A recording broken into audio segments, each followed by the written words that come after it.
Good evening, welcome along. It's live stream time, and you all know the drill.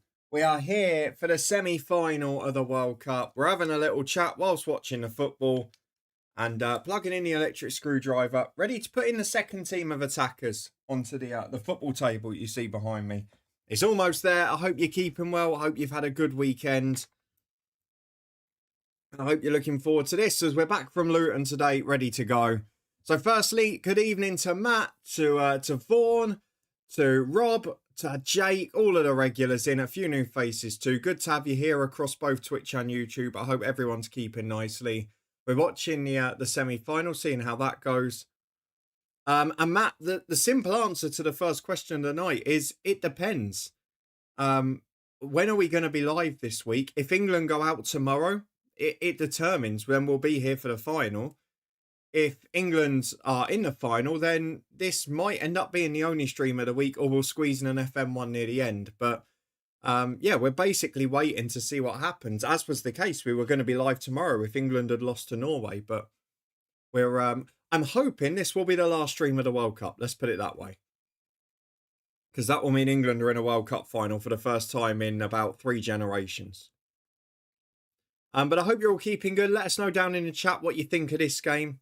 We have seen in the Discord that most have gone for a France win, which doesn't massively shock me. They are clearly the favourites for the tournament based on what we've seen so far. But whether or not that's going to be the case come the end of this game or the weekend, we'll wait and see. I am watching it, Lincoln, of course. I hope you are too and managing to enjoy it. Just having a quick update of the poll to see who's favourites. Oh, yeah, it's 90% in favour of France, to be fair. A petty thing that bugs me this World Cup, the team lineups, the left back and left winger before the right back and right winger. I'll be honest with you, Rob, I hadn't noticed, but now you've said that, it's going to annoy me for the last couple of games. Welcome in, Suban. Good to have you here. Jake, good evening to you as well. 2 Jakes in as well. Good to see you both. TNS bye-bye in a Conference League. Yeah, I watched the first half of that tonight, and they were a mile off the pace. And let's be fair, they've got one of the toughest draws there. A side that have beaten Karabakh to the league title are going to be a decent team, but they haven't been competitive for the most part. Aidan, welcoming. Good to have you here. Pennybomb playing Thursday. Oh, is it on YouTube? I didn't see that. I was having a look earlier for like planning streams for next week to see if anything had been announced with Hibs and that for where they'd be playing their game. But yeah, all the others are on behind a paywall, aren't they? So it would be good if there's a YouTube one to watch. Hope you're keeping well, Suban. Jake, I reckon it's going to be a tight game. See, a lot of people were predicting big scores in the Discord earlier for both semi-finals. I personally agree with you. I think they're both going to be very cagey, very low scoring. You've got the best teams in the world. They're going to try and nullify each other's threats. They're officially the 4 best ranked teams. I think you're going to have a different one. Jack, welcoming. Good to have you here. I think we're going to see 2 very different games here. 2 very cautious and teams that don't want to lose. You are? I'm glad you're enjoying it. One of the Hearts, Liam. Yeah, so obviously there's a full night in the SPFL trophy. There's lots of friendlies. There's a few European games. So I know a few of you will be keeping an eye on other things as well. Partied 3 up after 18 minutes. We'll have a little look at the other scores as well. Sterling 1 down. Macca will be pleased. Wonder if he's gone to that one tonight. I'm not sure either side tomorrow can defend well enough for a low scoring affair. No, that is also a fair point, Jake. I appreciate that. It's a weird game, isn't it? Because you've probably got arguably the 2, and I know they're very good going forward, but you've probably got the 2 best defences in the tournament tonight. And you've probably got the 2 weakest in the semi-finals tomorrow. But you've also got 2 extraordinary attacks. So it's going to be intriguing. All I can know is that we're going to go through the ringer, aren't we? Blue is France, Lincoln. Spain are in white tonight. I don't know why they're not in red, their usual colour, because there isn't a clash with that, unless they're suggesting with the socks, but that does seem a strange decision. Watching the World Cup, but you've got notifications on. Lovely. It's good they still got some free to air, which Welsh clubs have a good chance of progressing. Yeah, I mean, I was watching the TNS first half on iPlayer, but it was one sided. Let's be honest. Color blindness. Oh, potentially, yeah, but that would be a green and red. I don't know.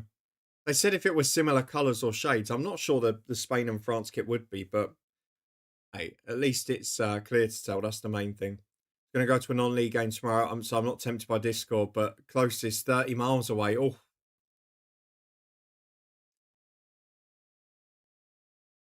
no, red and green was always the thing. Red and green was always one. So I don't know if the red and blue is something that they've just gone for safety. I'm not sure, but no, it was always red and green was the color blindness problem. Right, let's have a quick scores on the doors for the SPFL trophy. There's not many goals about. Livingston have just gone one up at Brecon, who are struggling a little bit in this tournament, but still a good side. Edinburgh City beating Alloa. Yeah, 4 for Partick is game over, isn't it? St Johnstone have just gone one up at Lilithgow Rose. Tough to see how many Welsh clubs can do well in Europe. Yeah, I mean, this season, both for Welsh and Northern Irish football, it's been a bit of a disaster at the start. But like you say, you're probably not going to see the effects of that, Matt, for a good 2 to 3 years moving forwards. It will be intriguing. I mean, TNS have kept it to 2 in the second half. Larne will be interesting as well. They were the only ones to win out of the two nations away in San Marino last week. They got a 1-0 win. So can they then hold on at home? You'd like to hope so. Getting to the second qualifying round of the Champions League makes a big difference. You then need to win 1 tie out of 3 to get into the Conference League group stage. And Larne have done that once before. Do it twice, 3 times. It does make it help. Connors Key did get a draw, but I'm not so sure that overall they're able to do it. Yeah, Shamrock will be interesting. Because they're obviously 2-0 down on aggregate going into tonight. But they've got a very strong recent pedigree. And to be fair, the League of Ireland has had a wonderful time in terms of European coefficients in recent years. So you've got to give them big credit. Welcome along, Oliver. Hey, I tell you what. Look, take aside anyone's individual feelings or whatever. From a neutral point of view, they're 2 heavyweight semi-finals, aren't you? You've got the 4 highest ranked teams in the world. You've got the 4 teams that have played out most of the finals in the last 8 years. England have been in 2 Euros finals. France have been in 2 World Cup finals and won one of them. Spain are the reigning European champions. Argentina are the reigning world champions. It's heavyweight stuff, isn't it? We're almost having like the big 4 era in tennis. Almost just gone down here under a challenger Rabiot. He's given a free kick. I've got to be honest, I wasn't sure about this. Let's have a look again. He's got the ball and just stepped on his foot on the way out. It probably is a foul in the modern day. Nothing else. It's just outside the box as well.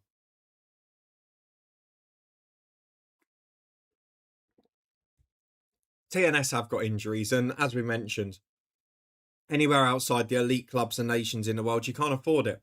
And that's why I said I still think France are the favourites out of the 4 teams, because they are the only team in this tournament who can afford to have 2 attacking players have an off day, 2 world-class attacking players have an off day, and still win the tournament, because Dembele and Elise can have an off day and Mbappe can still win it, or vice versa.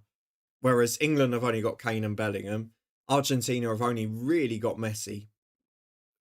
With Spain, the threat is Yamal and Williams, but neither are fully fit. Williams further away. Yeah, on reflection, Aidan, to be fair, I thought it wasn't a foul at first looking, but referee's got it spot on. You're a crazy fact. This is Spain's second semi-final in a World Cup ever, which I find mad. I know, because they were always sort of, you look at what England are considered now up until from 60 years ago, and I guess what the Netherlands are considered as well. Spain, when we were growing up, were always one of those teams, the team that could never quite get over the line, that could never win it. And obviously they then had that 4 years where they just mopped up everything in a row with a wonderful team. Oh, we've got a new vanishing spray coming out.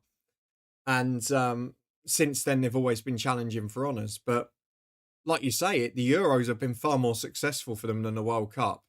The only other time they got to the semi-finals, they won it. Will it be the same again today? At least Wales getting decent crowds. Long may it continue. I hope so, Matt. I really do hope so. He didn't have his. Oh, you've got to get a fine for that. I want to know what the fine is if you go out, free kick straight into the wall after all that. There's fines even in non-league, because we used to do a guess the fine show on the podcast. It's up to the back post flicked away, where players would be fined if they came out without certain things. Referees would be fined if they forgot a flag or all those sorts of things. So he will be fined for forgetting his vanishing spray. Yeah, it will be. It will, genuinely, it will be. Certainly would at club football. Time for a super strange supper tonight. Greek yogurt and peanut butter. Oh, that sounds horrific. I'd rather you than me. Wales getting mini VAR. Yeah, obviously we know that because of Harvey's a ref going up to Wales top tier this year. He talks about it on the Discord quite a lot. So we'll be getting some updates from that. Copenhagen apparently selling everyone yet. Haven't bought a single player besides one right back. Still very early in the window, isn't it, Oliver? I'm sure it'll come in time, but I know it is always a worry with the early European stages. Confident? No, I'll be honest with you. I said the Norway-England game, I was feeling 60-40. I think tomorrow's a genuine 50-50.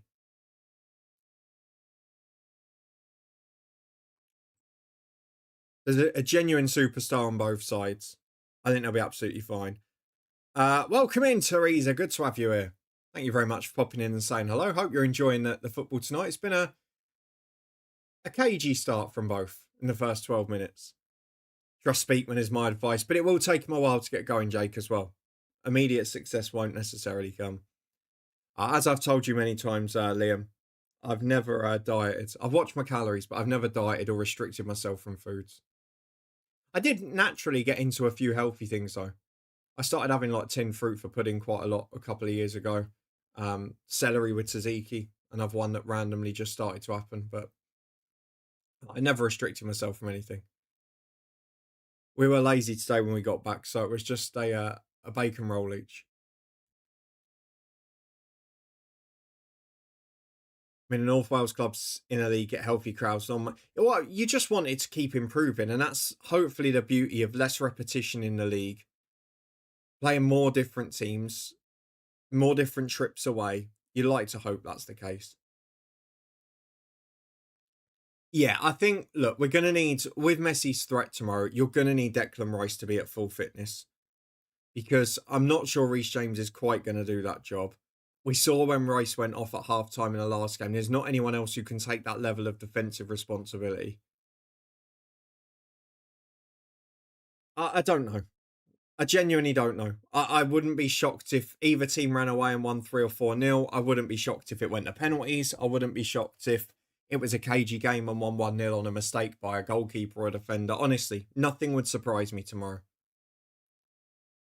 Spain trying to play out, France pressing high, and they win it back in the opposition half again. But then they give it away immediately. Been a very strong start from the Spain midfield.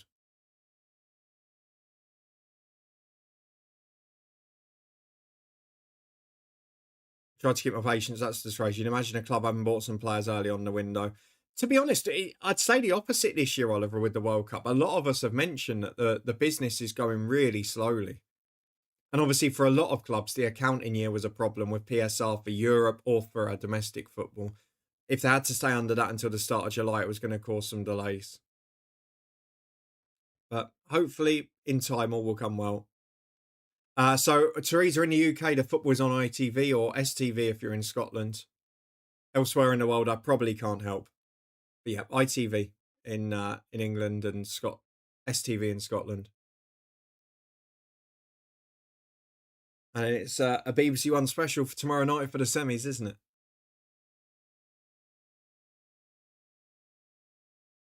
Have faith, Oliver.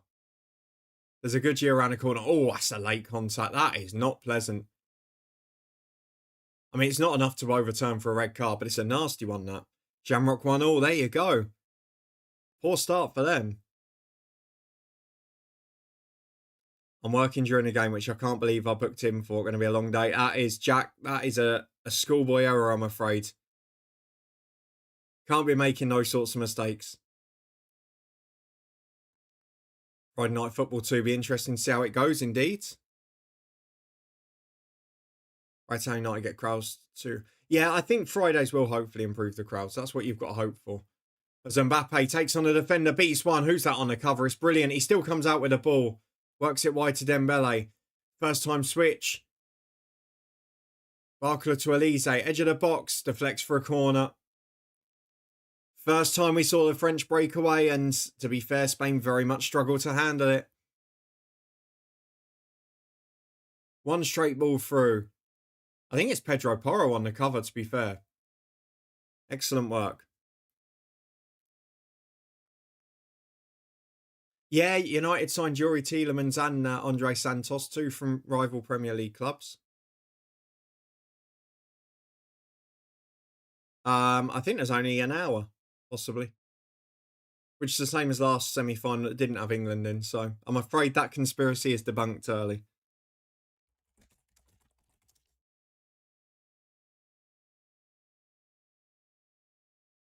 He didn't book him, no, but then VAR can't overturn it for a red. I hope it's S4C or BBC iPlayer, Matt. As long as it's available, that's all that matters. Jake, thank you very much. Bringing up the year anniversary on the Prime sub. Appreciate that.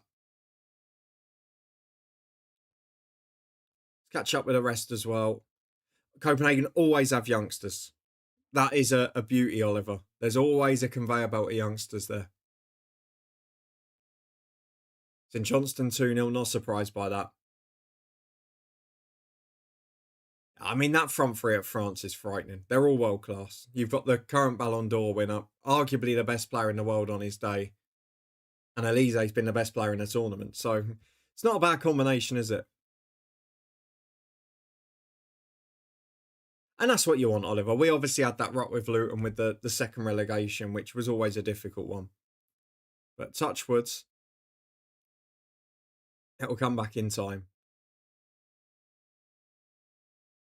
I hope you're going to behave yourself tomorrow, Aiden. We don't want any repeat of the antics from the other night. Yeah, only 1 hour build up, only half an hour after the game. Disappointing, you might say. Scotland got that long for their group game. They won a trophy last, only to realise it gets scrapped. Yeah, not ideal, is it? Oh, yeah, on reflection, it's a booking, but it's a hard one to tell because it was a good tackle and it just followed through, didn't it? Gutted you only got 50 million. It's pure profit, though, isn't it? Which is all the teams are looking for these days. Well, to continue the misery of the UK and Irish sides, Larne have just gone 1 down at home to San Marinese opposition. Now 1-1 on aggregate. TNS have got 1 back, but 4-1's a bit too late. That's a really poor start from Larne. To go 1-0 up on the road in San Marino and then throw it away within 10 minutes is really poor.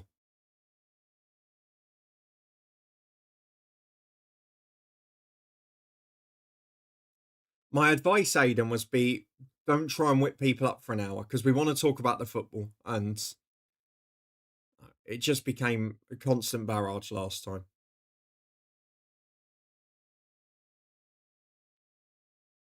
Not a red, but a yellow defo. Yeah, I think that's the thing, isn't it? And VAR would never overturn that. Makoko is still there, luckily. What a player he is. A very strange career out, the fact that he's ended up there, but hopefully for you will be a strong season for him. But we talked about this, Matt, didn't we? Like some of the teams in the second tier as well, like Llanelli and Real and Bangor, all of those that have fallen down. Yeah, I'm just going to switch it off for the game, come back at 10 o'clock and then hand out bans to whoever needs them.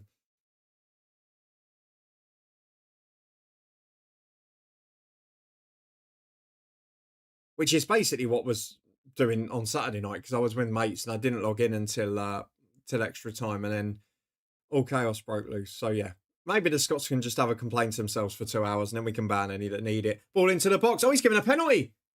He's given a penalty to Spain. What timing's popping there, Si?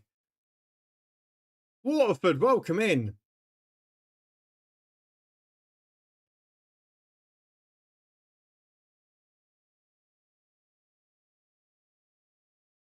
Have a look at this again. Oh, I just didn't see him. Yeah, I mean, it's not going to get overturned. He turned to clear the ball. He had no idea Yamal was coming. He snuck in quickly, went to block the ball. The only thing that might save him is it hit Yamal's arm, but it was close into his chest and it was up above the shoulder line, above the shirt line, so I don't think that's going to happen.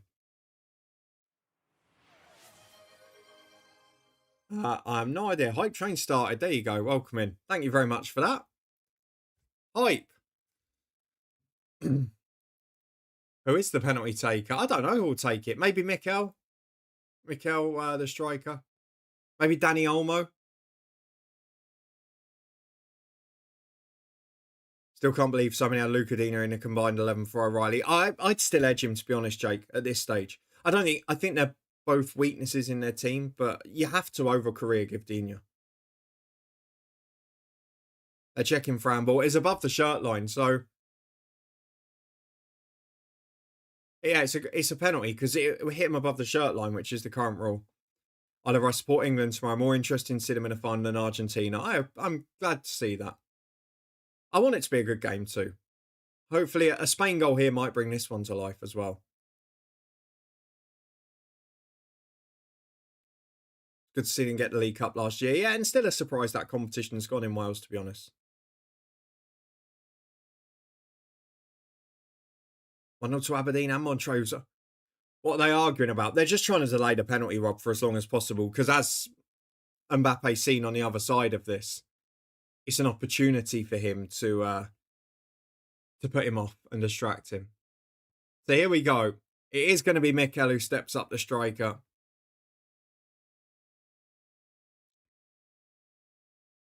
Will he deliver? Yeah, but Waterford, that's almost his own fault for not working out who's behind him. That's a lack of spatial awareness, isn't it? Mikel, oh, good penalty. You don't save those. Welcome back, Lincoln. 1-0 to Spain. We didn't expect that. But a penalty kick given. And it's absolutely correct. It's a little bit unfortunate for France. Digne didn't know who was there. But unfortunately, he's made contact. He's caught him. Was there a stutter? It's a really good penalty, to be fair. We've seen a lot of poor ones this tournament. Let's have a look. That's not a stutter. There's no stutter in there. A really good pen. 90% side. There was one prediction for Spain in the Discord, I think. I'll just double check. It is absolutely Oliver. You're not wrong. Very different technique, isn't it? Yeah. Let's have a look. Yeah, only one vote for Spain in the Discord. God, they stopped panning round to kids crying after 20 minutes of football matches, honestly.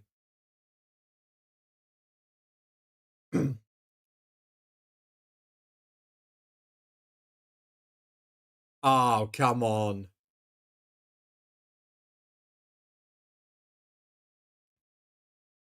Violent conduct. He'd do well to have scratched him with that one. Yeah, Carmarthen, the Aberystwyth, Bangor, Real, we've mentioned it. Hydration break time. There have been a lot, haven't there? No, it couldn't. Absolutely. Penalty to Spain. So it came over the shoulder of Luca Dini. He turned to clear it. Didn't realise Yamal had sort of converged on him to try and nick in. And then just kicked at Yamal. Complete accident, but it's a foul. And it's a penalty kick, unfortunately.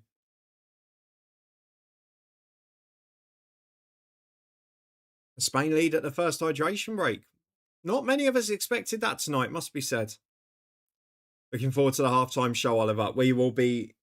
Well, I'll tell you what I'll be doing. I'll be putting the ads on here, telling you guys to go and get a drink. Putting together my football table, etc. Yeah, so BBC United feed, to be fair, they didn't show much of the pre-tournament stuff either. I transfer Mikel out my fantasy team on FIFA's fantasy football game, which I'm doing via second yellow card. To be fair, I set it up for the Discord chat, but I completely forgot to update myself. So I will probably be bottom of the group. And I think I was top after match week 1, which is a shame. The weird thing is, I don't know who France, who England would have a better chance of beating if they got to the final. Because obviously Spain just kept the ball and made us look like mugs in the last Euros final. France clearly have the better attack, and we're probably weaker defensively than we were at that point. But we're then better going forward, and maybe in the areas where there's a Luka Dean, we might be able to take advantage. I don't know. Genuinely don't know. Lana back level, that's good. There needs to be one side get through. If Lana could be that team, that would be ideal.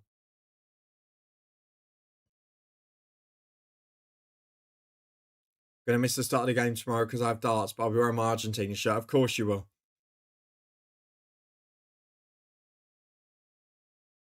I'm not sure the Spanish side is anywhere near the level of the last tournament. No, I don't know if it's... I don't think it's that far off. I just think not having Williams and Yamal fully fit on the two sides make a huge difference. And missing Williams on the left is massive. I don't think Cucurella's quite in the same form as he was 2 years ago. I'm not sure they're strong in central defence. I think that's the biggest difference.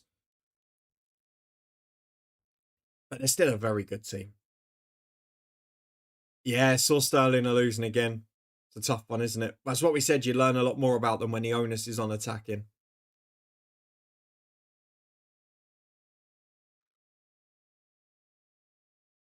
Slow motion, indeed. Spain worry me a lot less than what France do. But I think that's natural given what we've seen in the tournament, because France have been exhilarating going forward and have 3 world-class players in attack. But when they come up against a level of opposition like this, you maybe find out if they can be stopped. And to be honest, because of some of the surprises we saw at the sort of last 16 and that, we've not really seen the top sides play against each other much yet. As France look to work forward again.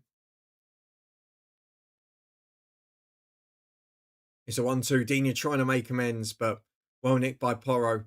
Played down the line, but not worked clear. France are still pressing very high. But they've only had that one chance so far. I don't think Elise against Jed Spence fills me with confidence. I don't think Jed Spence will start, to be fair, will he? Messi masterclass tomorrow. Hey, stranger things have happened. But this was my point earlier, is nothing would shock me tomorrow. It wouldn't shock me if either defence collapsed and fell to a 2 or 3-0 defeat. It wouldn't shock me if it went to penalties and it was a really tight game. It wouldn't shock me if we saw a thriller where Kane, Bellingham, Messi all go and score goals. It wouldn't shock me massively if both sides try and protect their defence and we end up with a 0-0 or a 1-0. I don't think, from a neutral point of view, if you take out any biases and whatever, I don't think there's a strong argument that either team are just going to run away with the game. But it wouldn't shock you either way. I just hope, Matt, that there's some good games on TV each week. Saliba's gone down without anyone around him here. He might be in a bit of trouble, that. Who's this striker Shrewsbury have signed on loan from the Hatters this season? Yeah, so we've sent one to Shrewsbury and one to Port Vale. The one to Shrewsbury is Joe Gabode, who was on loan at Woking last year. He's a really good player. He runs with the ball brilliantly. He's a massive handful. God, does he go down easily. So if someone can teach him to stay on his feet, to keep his balance, to persist, he's going to be one hell of a handful. But he's just going to come down to that on an attitude front. I watched him play Woking at York, and he frightened the York defence, which not many did last season. I wish they didn't seed the draw, though. I don't know, Jake. I mean, let's be fair. You say I wish they didn't seed the draw. What other major sporting event in the world doesn't really have a seeded draw? The tennis majors do. The snooker majors do. I'm thinking of all the sports to be like that. Rugby seeded in terms of group formats. Cricket World Cup seeded. I can't think of many sports where the top competitions aren't, because you want the best meet in the best. Golf, maybe to an extent. I guess that's slightly different in that you've got a huge field all playing at the same time. It would be very hard to seed. And it's not like they're not coming directly up against each other, if you know what I mean. You're not seeding it so people are going out in a round and then coming through the next one against someone. Golf's probably a bit of an outlier in that front, in that everyone bar those who get poor scores in the first half, everyone plays the full 4 rounds in the top half. So I don't know that that is as close. Snooker is seeded, so the top 16 are seeded in the draw, much like any other tournament, sort of basically. So the top 16 are seeded in different quarters for the 3 majors. Obviously, the Masters is just the top 16, but the top 8 are separated. And then in theory, the world number 1 and last year's winner in the World Championship couldn't meet till the final. It's not for a lot of tournaments, but for most of the big ones, the top 16s are protected. Mm. Yeah, if Saliba goes off for France, you're then looking at Upamecano without a leader alongside him might be problematic. Darts is seeded. Yes, absolutely, Aidan, correct. Very similar pattern. Sterling have equalised. Whittaker in. Local media here saying he's got frightening pace. He has. The way he carries the ball, he's got speed, he's got strength, he's got genuine dribbling ability. From what I saw of him in Luton friendlies and for Woking a couple of times, he can go either way as well. But he goes down so easily, honestly. It's the one big worry of, can you get someone who will just tempt him and stay on his feet? Because he could be an absolute bulldozer. I'm trying to think of people at that level of physicality who can carry the ball that well. I guess maybe in his early career, Lukaku was one of those. As a lower league comparison. Adebayo's very good at Luton. That's sort of what he was signed for, with the hope that he'd become the next Adebayo.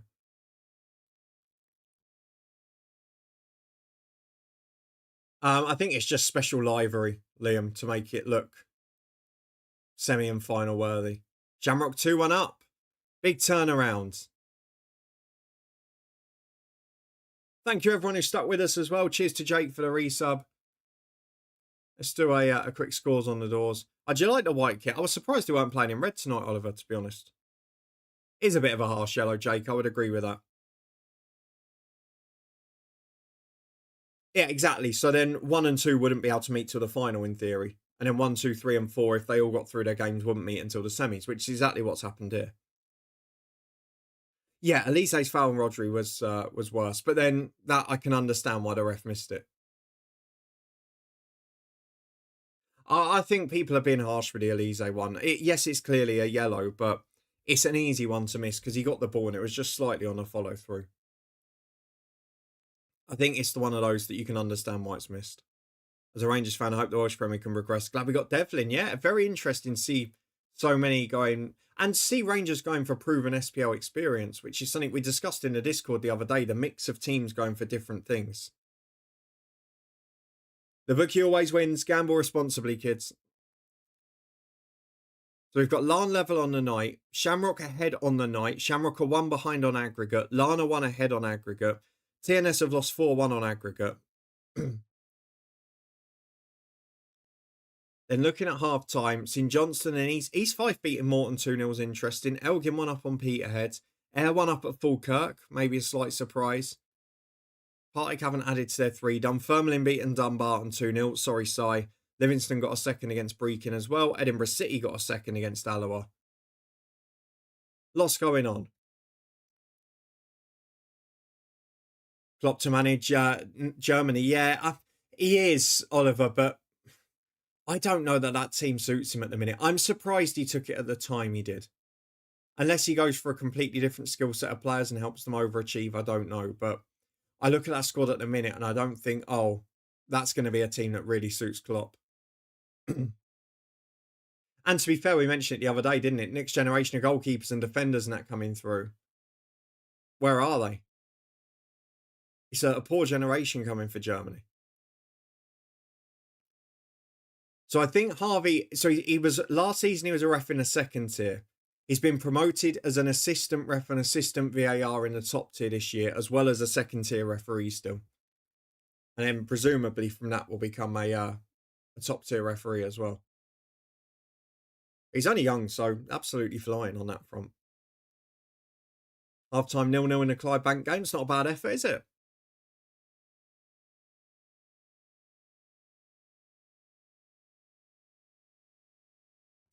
I did get to see Luton play against Hitchin on Saturday and put a few away as well, which was nice. French keeper was lucky that was offside. Yeah, I was thinking the same thing, Waterford. I don't blame you. But it was off.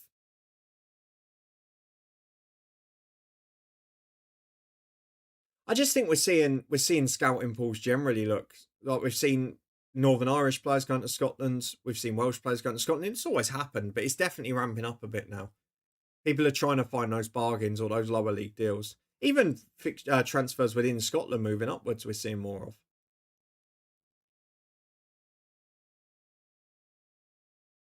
Yeah, I'm not sure all of that happens, Aiden, to be honest. Hence the bookie always wins.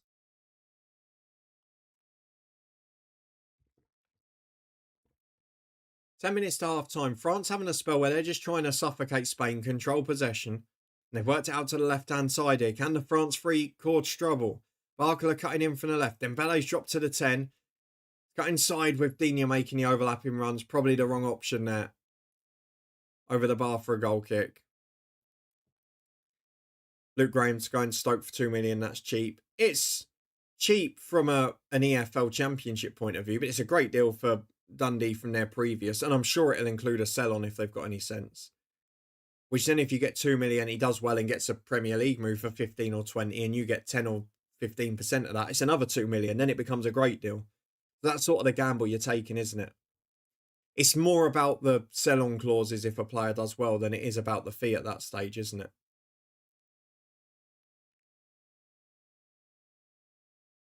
I guess a bigger crowd. Yeah, I think we're way off the crowds being hostile in Wales regularly, Matt, but bigger crowds will make a difference. And if they can consistently happen in league games as well to build interest in the league, it's always good when you're watching games and you see a good crowd in.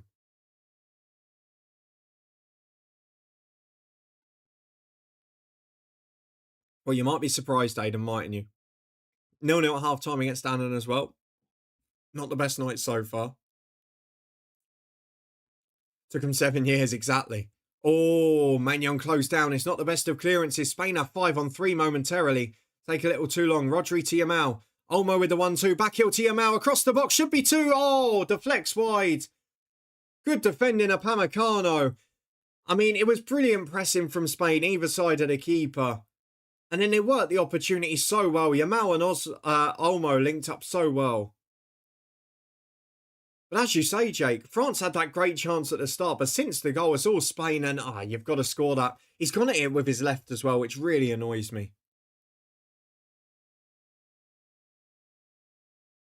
Yeah, and Colin Bay obviously not so long back from English football as well.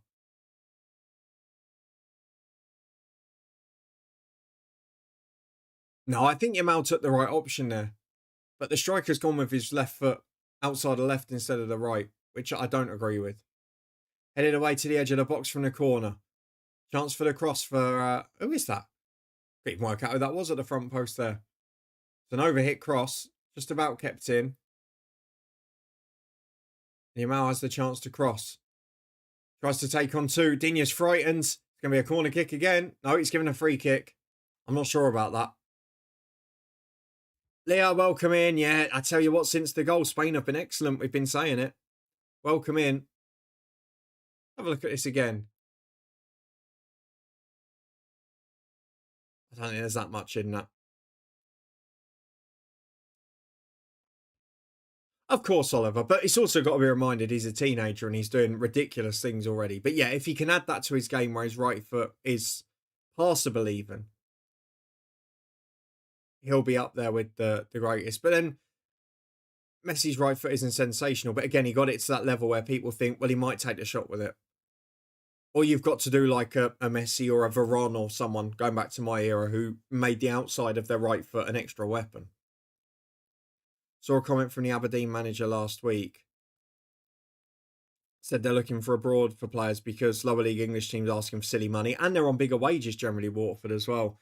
I've got to say, going back to Aberdeen, I think they've really, really recruited well this summer. Hibs brought in a couple of very good ones today as well, particularly Nathan Lowe looks a super signing. But yeah, Aberdeen have quietly gone under the radar. I think that battle for third is potentially going to be very interesting this year. Obviously, Hearts playing in Europe, if they get to the league phase, it will naturally probably test their squad a bit more. Then you've got Hibs and Aberdeen improving massively.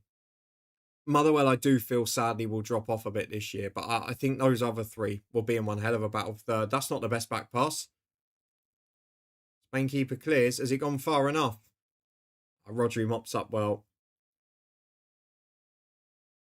Rodri and the Spanish midfield generally have had a very good game, and everyone said they had to be at their best, and they have. But one simple ball over the top, and France have a chance. Is it onside for Mbappe? You think it is? Nope. Just off. Just to say why he didn't shoot. Oh, absolutely. But I think the pass was the right option regardless. That's not offside, you know. If that had come back. Is that off? Maybe his body's leaning. I don't know. Yeah, but Matt, we mentioned this, didn't we? Because TNS got to the European group stage once. Is the beauty of the Conference League is it does give those opportunities.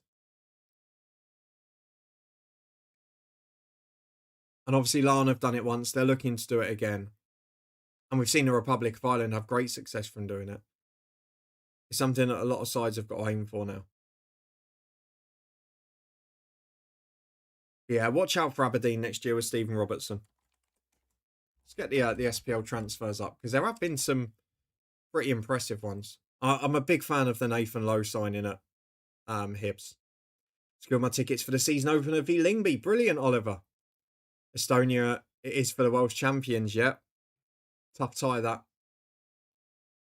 You'll be all right, Oliver, don't worry. So we're quite lucky this year because of the World Cup. The FL's starting a bit later and they're doing the first round of the Carabao Cup on the weekend before the season, which is our League Cup. So I'm going to tick off a new ground there, which is Fleetwood Chesterfield. I'm also going to a Guiseley friendly at the start of August, home to Barnsley. But then the first day of the EFL season is Reading Luton, which I'm going to. Then the first home game is against Notts County a week later, which I'm going to, as the Spain keeper does so well there to sweep up. That's where Simon gets head of Raya for the Spain team. Then the last weekend of August, I'm actually going to a new ground for an FA Trophy match, which is Garforth v Bridlington. Then a week off at the start of September, unless Guiseley are at home. I'm going to go to Harrogate Bank Holiday Monday. And then a Luton game before the September international break. Swindon, the Jack's team in the September international break if the game doesn't get called off. And hopefully sneak a Carabao Cup second round tie in when I'm in Luton if West Ham or Spurs are at home in the second round. That's my fingers crossed to get 4 new grounds in the first 2 months of the season, as well as a few Spain games. Oh, a few Luton games, sorry. Chaos at the back for Spain. Keeper and defenders not communicating. Keeper and centre forward there. Yeah, it was, but then that was almost as poor. I mean, that's just terrible goalkeeping. You've sort of seen the moment there where the Spain manager has to make a decision. You've seen the best of Simon that Raya can't do, and you've seen the worst of Simon that Raya definitely can do. I think it's Swindon Accrington, Jack. It's the game scheduled for the first weekend of the international break, but obviously last year we were losing half the League 1 and 2 matches depending on what players are in. It's unlikely Accrington are going to have 3 internationals, but if you happen to have ones. It's just annoying with those because you can't book train tickets in advance. Free kick to Spain, 25 yards out. Dembele wins it. They're determined that it's not a free kick. Let's have a look. Ah, it's a dive. It's hard, Oliver, because on paper, we're not the favourites this year because Leicester have obviously come down twice in a row and have a hugely talented squad still. Sheffield Wednesday have come out of administration, have gone massive with signings financially and wage-wise. So they're actually the 2 favourites to go up this year. It's a bit of a weird one. We've only made a couple of signings so far. Casey Palmer returns. We've added a right back on loan who's been on loan in the Championship before. We've added Johnson who went up with Bolton last year. But yeah, there's not been a huge amount so far. And we're not supposed to be the favourites, so it's a bit of a weird one. Yeah, Jake, I've no idea what's happening here. Could Welsh clubs help the Welsh Premier clubs by loaning their players there? To be fair, quite a few have in the past, Matt. There's been a lot of times where Swansea, Cardiff and Newport have had players on loan out. Hopefully Wrexham will do the same as well, although maybe they look for bigger teams for them. I think Henrik Pedersen is still the boss. They were linked with other people during the summer. But I'm pretty sure Pedersen's still in charge. I will say if they start the season slowly, it won't last long. Because obviously they're going to be expecting a quick start with the players they've brought in. Yeah, he is still the manager. They were linked with Dave Challoner earlier in the summer, but that didn't come to fruition. I, the two favourites on paper, Jake, you have to say are Leicester and Sheffield Wednesday. I don't know if there's actually promotion expectations available yet. Yeah, they are. So Leicester are odds on, which you would expect. Sheffield Wednesday are second favourites. Then Luton, then Huddersfield, then Oxford. Obviously, Oxford have dropped because they've got a transfer embargo now. And Stockport in and around there as well. Weirdly, MK Dons are one of the favourites to go up. Plymouth, Bradford, who were up in the mix last year. Yeah, Leicester and Sheffield Wednesday. Look, let's not beat around the bush. Forget about my bias as a Luton fan. If they get it right, and if they invest and get their squad sorted, they are the two biggest clubs in the division, the two biggest stadiums in the division, the two probably biggest fan bases in the division. It's hard to argue, isn't it? Wednesday don't have a points deduction side. They got the takeover in time, and now they're investing massively, as we've seen. Our VAR overturned it. Good. Waterford, going back to European qualifiers tonight. How can Karabakh get to the Champions League stage last season, yet this season be forced to play in the first qualifying round of the Conference League? They didn't win the league, Waterford. So I think Azerbaijan dropped in the coefficient anyway. But then they didn't win the league. So it's the side that TNS played. Was it Sabah? Sabah won the league. So they're in Champions League qualifying. They've just fallen off. They didn't win the league. Any big names in the Welsh transfer window? I haven't seen any massive ones yet. I've seen a few former sort of youth players from Cardiff, Swansea, etc. have worked down in the end. But no, I've not seen any massive deals. Leicester in League One's mad, isn't it? I mean, they won the FA Cup 5 years ago. Premier League 10 years ago. They've still got players on 100 grand a week that were in the Premier League. They didn't have relegation clauses in their contract. So if they don't go back up this year, they're going to be in trouble if they can't get a few off the books. It's causing them a lot of problems with building a squad. Yeah, I mean, Paul Warne's an excellent manager. There's no denying that. And they're investing as well. They're bringing in some good players. Whether or not they can go straight back to back, I don't know. I'd be very surprised if they're not in the top half. But fourth or fifth favourites for promotion above Bradford and Stockport is... I mean, Stockport have changed manager, but above Bradford and the likes is maybe a bit steep.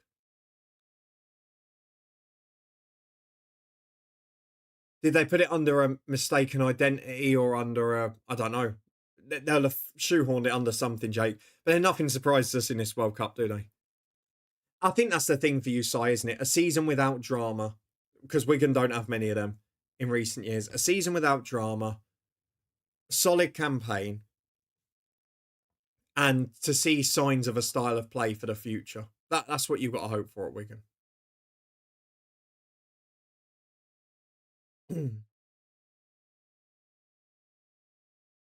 Even close, they lost the league by 12 points. And let's not forget, MK Dons didn't win the league. Bromley won League 2. And they'll be all right as well, by the way.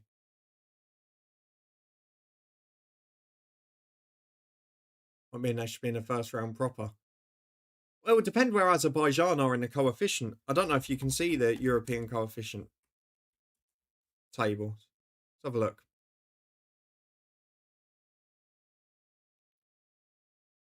See if they fall, how far they've fallen. So Azerbaijan are 26th. So no, they'd be in the same position as we are in the Real Build Nation. Whereas the team who win the league will go into the first qualifying round of the Champions League, which will be Sabah. Then all the rest go into the first qualifying round of the Conference League, which will be Karabakh and the others.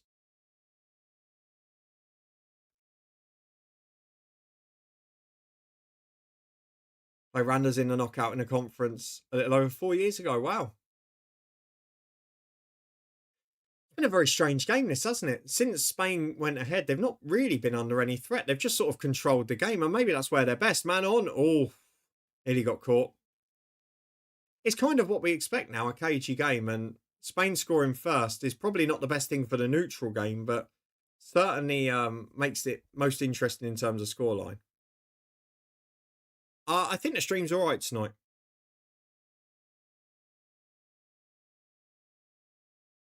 Yeah, I don't know what Aiden. I haven't got the commentary on obviously here, but just intrigued to see what it would be. Build Nation, Matt. To be honest, I've been in Luton for 3 days, so I haven't really played it since Friday. I came back today and got through the 3 off-camera games, and then we'll be back tomorrow. But yeah, still really enjoying it. Struggling to get through my next season with Burton, but I will get there in the end. Yeah, I think they've been disappointing, but this was the worst outcome for them. A bit like when we went behind against Congo and you went, oh, it's going to be a long night here. And that's where France are, because Spain can just chuck numbers behind the ball. As that cross is blocked out for a throw. Kukurea needs to watch his temper. It's really weird. Kukurea was, for me, probably the best player at Euro 2024 as a whole. I know there was the attacking players with Spain. Certainly the best defensive player in the tournament. But he's not had a good year, domestically or in the Euros, in the World Cup so far. Looking to go to Rome for a few days by the end of the month on my own. Oh, nice, Oliver. I hope you enjoy it. Hope you have a good time. We found a local food festival to go to this weekend, which is just as exciting for me. The game has a very strange thing. It does.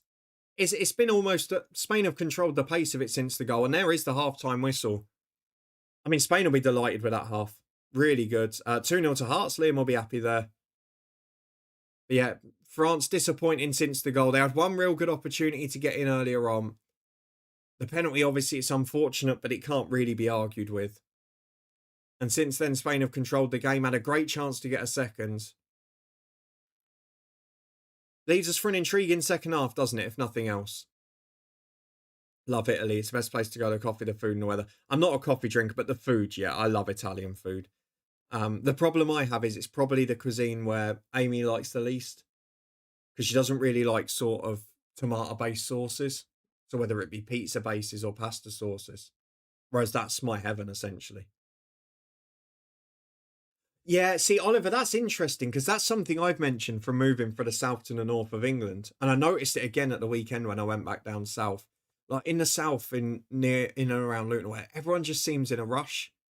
Like people barging past you in the street, rushing to beat each other to get on buses and all sorts of things. And just when you go up to the north, it's just so much more relaxed. Everyone's a bit more chilled. People, if they're sitting in a cafe or coffee shop, like you go into London, Luton, or any of the southern areas, and people just want to get a coffee as quickly as possible to go. Whereas in the north, people sit down, have a chat, and, you know, engage with the baristas, the like. So you do notice those differences. And I can understand you're saying that for two different places. But I noticed that even within a country in different areas.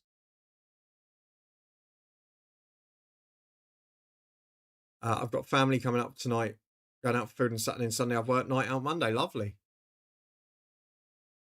I'll obviously have a quiet one tomorrow night for the England game. And who knows what the weekend will bring, but food festival is a certainty. It's probably the last weekend before the season I won't go to football. I was tempted by York Sunderland, but it's going to be hot again. It's over an hour walk from the station. It's a long one. And they want 15 quid, which is pushing it when Sunderland are going to have most of their players unavailable.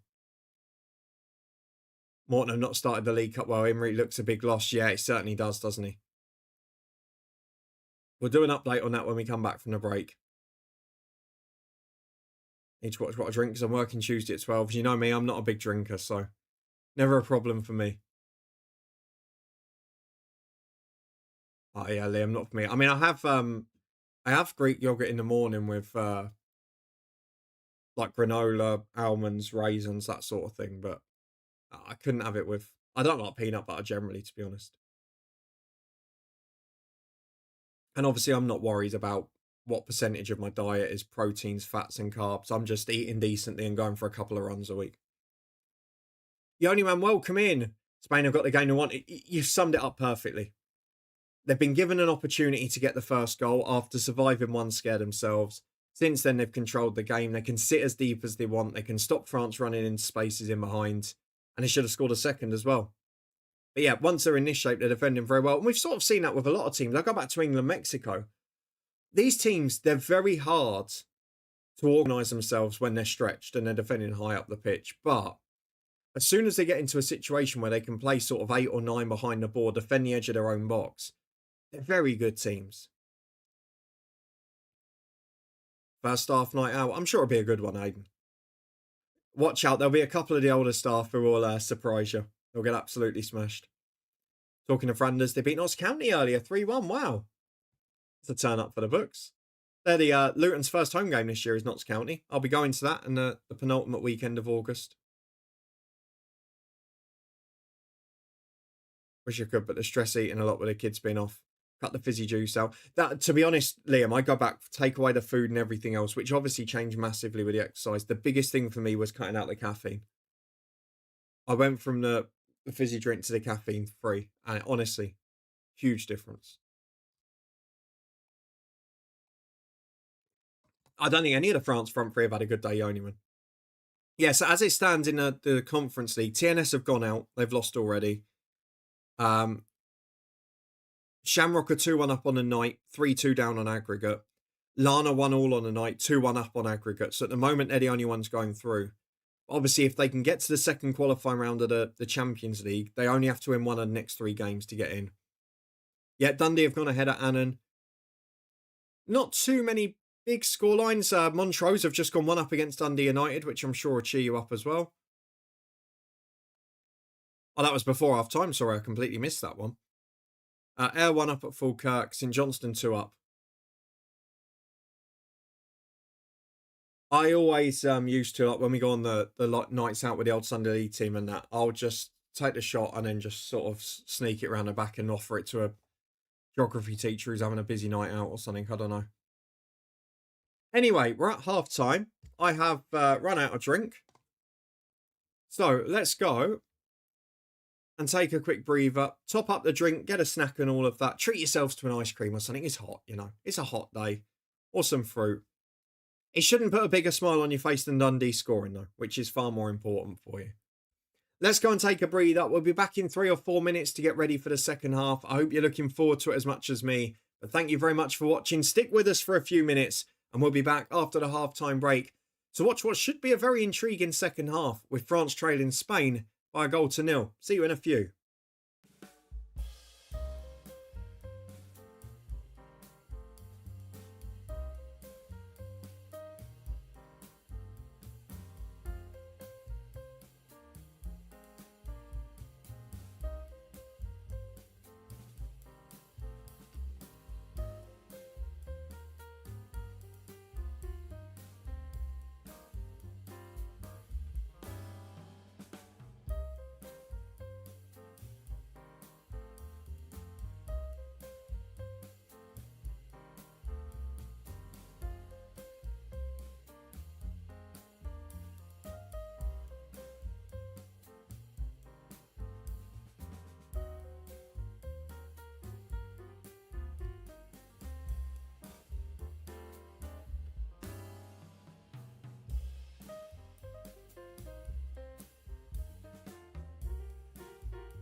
And we are back getting ready for the second half. Aidan, Dumbarton always gets picked up by the Twitch mod. It's not even my personal one. Twitch always picks up Dumbarton because it's got Dumb in it, and Twitch and YouTube with the latest upgrades, they have to do the anti-bullying thing, and obviously because it's got Dumb in, that's why.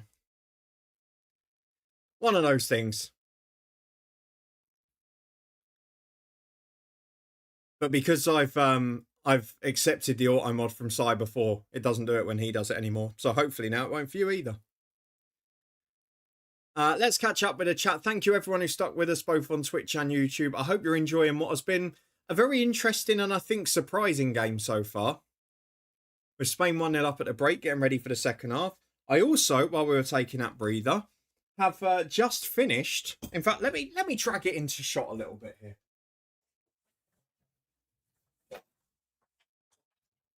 I have finished the football table, which you will see adorning the background to my side on this wall in future live streams.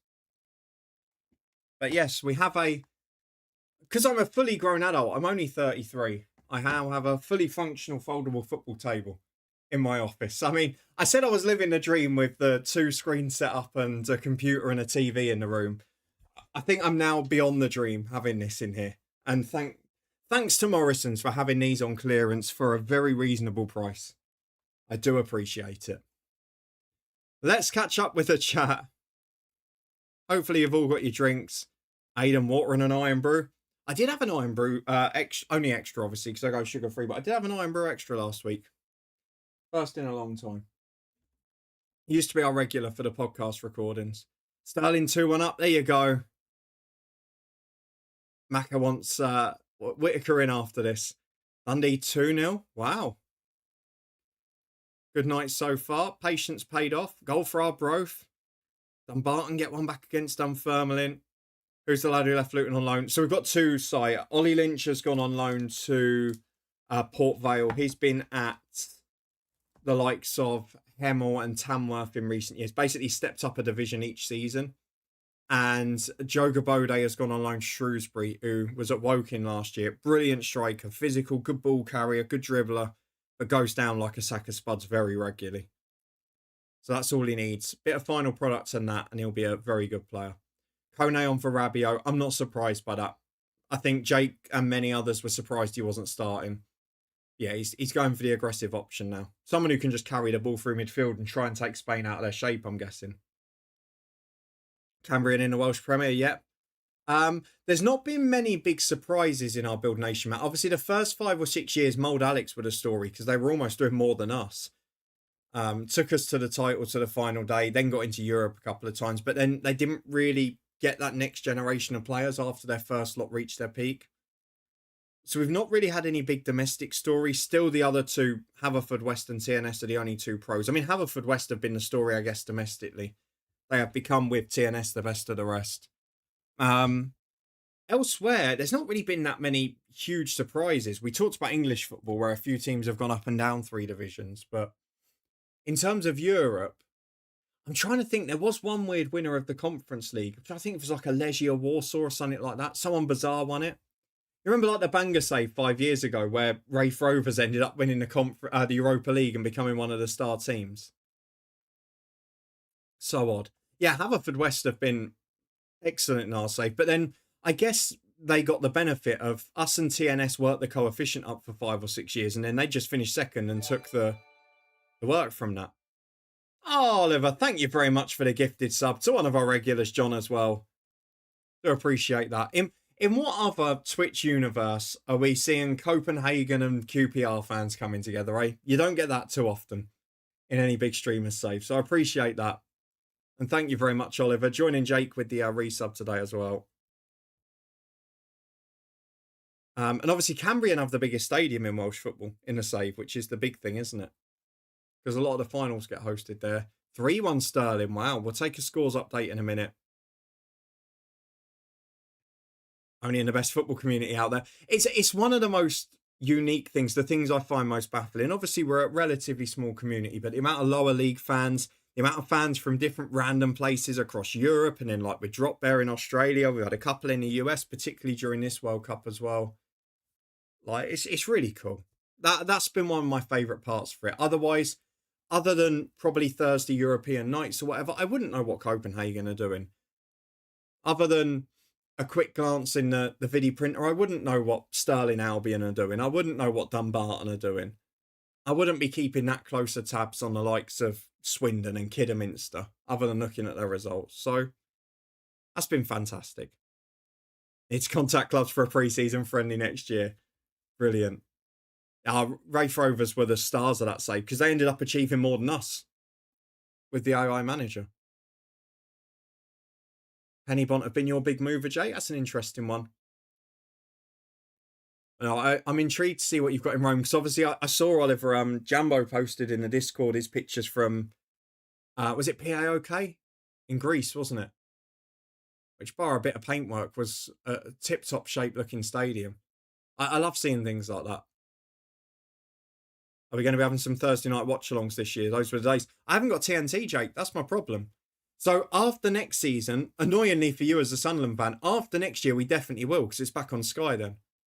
I can't justify the TNT cost, and there's no point us with the dodgy Fire Sticks because we'd end up having to have them in multiple rooms because when I'm not in here, I'm watching most of my football elsewhere. So probably not this year, unfortunately.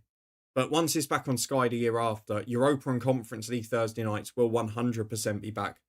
They used to be domestically my favourite things, and in terms of watch-alongs outside the tournaments are still my favourite.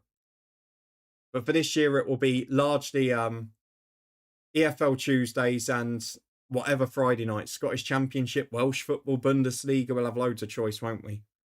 First week of the season, we've got a Carabao Cup tie on ITV now as well. I was intrigued as well. ITV, for their first championship game this season, have picked Middlesbrough West Brom. Why? BBC Alba, yes. Love a bit of BBC Alba. We are looking for Black Friday this year because downstairs in the lounge, we can't get Freeview signal. So we still have rely on the apps. Like the iPlayer and ITV, whether it's behind and that. So we're looking at getting one of the TVs with the freely built in, which is now like Freeview without the aerial, the Wi-Fi version.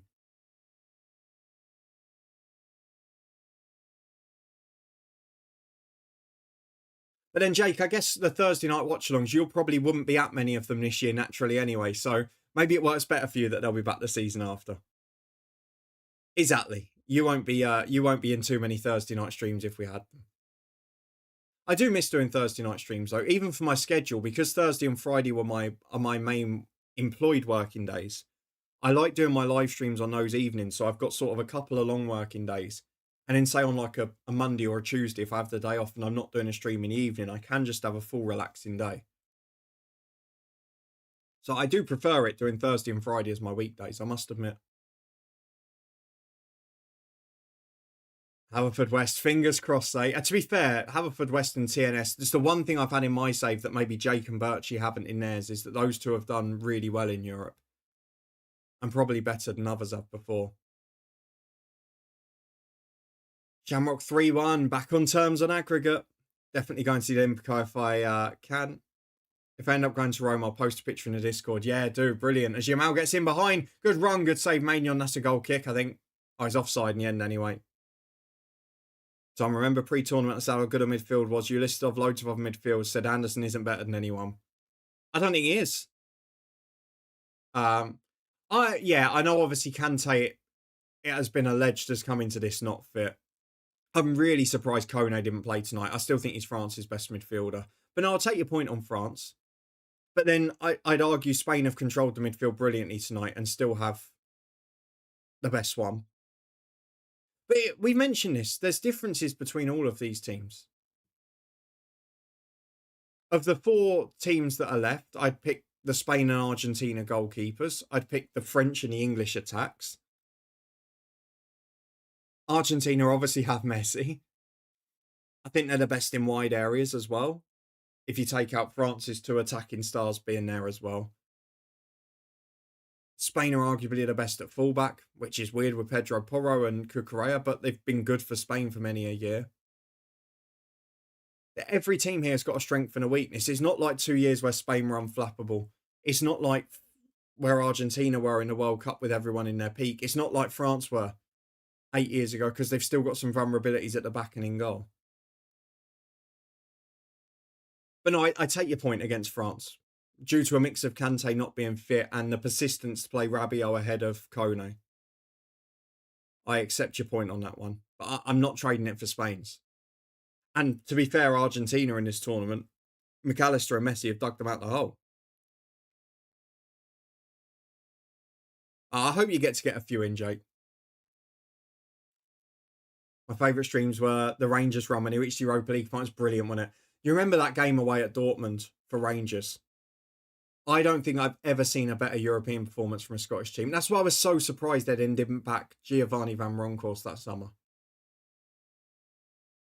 Yeah, that was brilliant. There was some wonderful games there. They won 4-2 at Dortmund, didn't they? And they had the 3-2 at home to, was it Leipzig? I'm trying to remember it was, which was wonderful. We watched some great games that season. But yeah, basically, based on the TV channel they're on in the UK, after next season, I'll be back watching them. So that is the watch-alongs for 27-28 sorted. I love them streams. And that'll mean we can do a couple of FM streams a week and then a proper watch-along one. Which, if FM's not great again, then isn't a problem.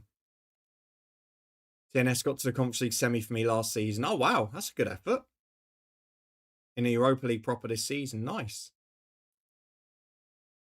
I think Anderson has done... I'm going to say this, Jake. I think Anderson has done the basics really well. He's done his job brilliantly.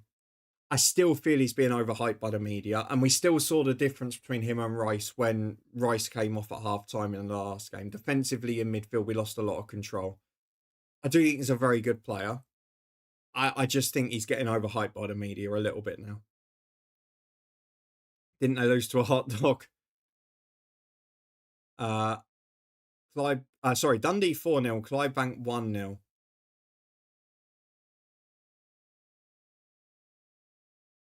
They did indeed, yeah, that's the pun, Frankfurt. It was the dad joke. Dundee United beating Twente was epic just for the atmosphere. Do you remember those Scottish qualifiers where we did... I can't remember what the other one was as well. Maybe St Johnstone? I don't think they lost heavily. Maybe it's Kilmarnock, someone like that. Kilmarnock AZ, wasn't it? Where both of them won one side narrowly and then got absolutely trounced in the second leg. It was so bizarre. But they were an Aaron Ramsey penalty away from winning the Europa League, weren't they? Yeah, Kilmarnock AZ.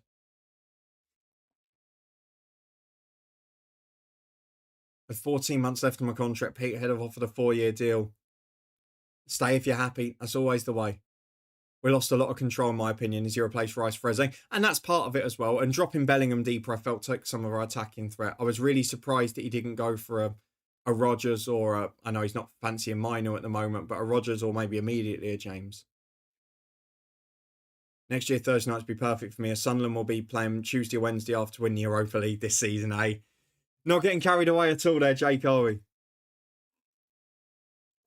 You got a dream, haven't you? Was it not AZ Kilmarnock? Who was it who played them? I can't remember who it was.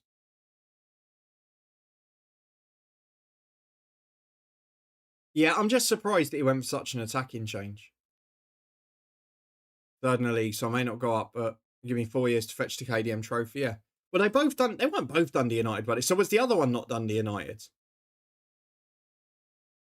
There were 2 years in a row where we watched games in qualifying. I'm sure one of them did involve Kilmarnock. So was Kilmarnock a different one? Let's have a look. I think you can tell that Spain have got control of this game. There's not much going on. Let's have a look. European performances. No, it wasn't Kilmarnock. No, Kilmarnock didn't have any big ones. They've only lost by a couple of goals. Was it Hibernian? I don't think it was Hibs. Could they both have been Dundee United? I don't know.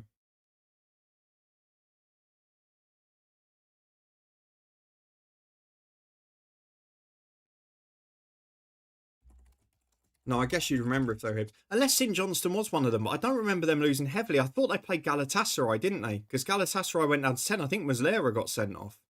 Then the second leg, they were just unfortunate. Let's have a look at Dundee United.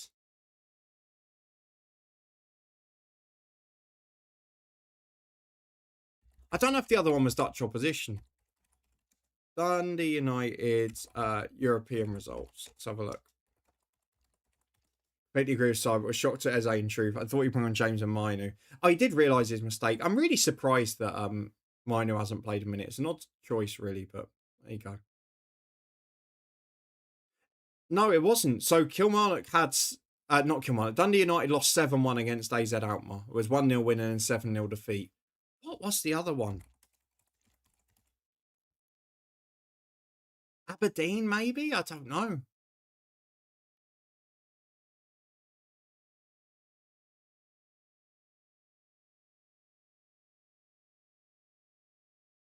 What about European record there? Yeah, so St Johnstone, it was 5-3 against Galatasaray. As Spain break in behind. Oh, he's put it away.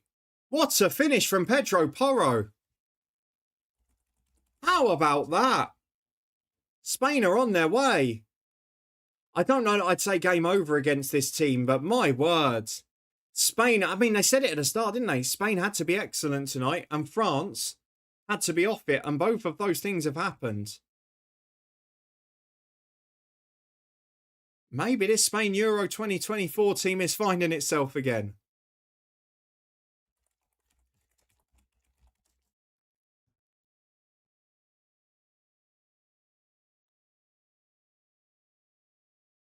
Incredible.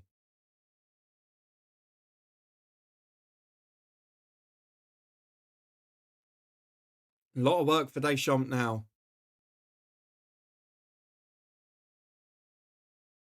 I don't think it was Aberdeen either.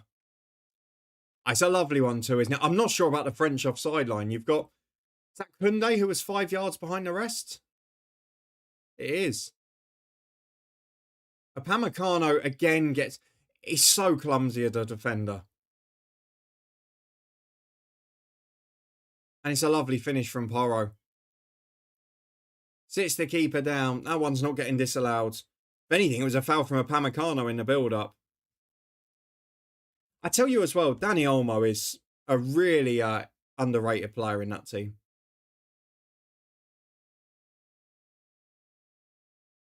Second international goal. That is mad, isn't it? Would have been Hearts. Who else could it have been in Europe? Let's have a look. Scottish teams in Europe. Just see if we can find a random one. I don't think it was Hibs.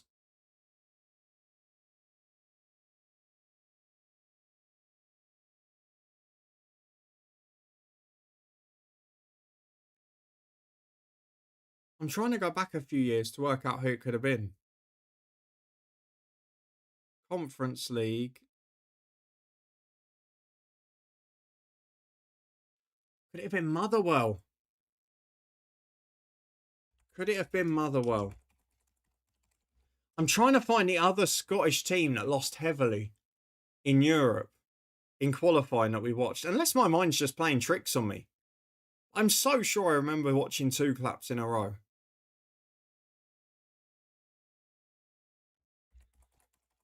Motherwell in Europe. Let's have a look. Oh, I don't think it was St Mirren. Oh, Yamal's breaking through again. Spain are in for a third on his left. Oh, my words. The flag now goes up. Oh, what is happening to the French defence?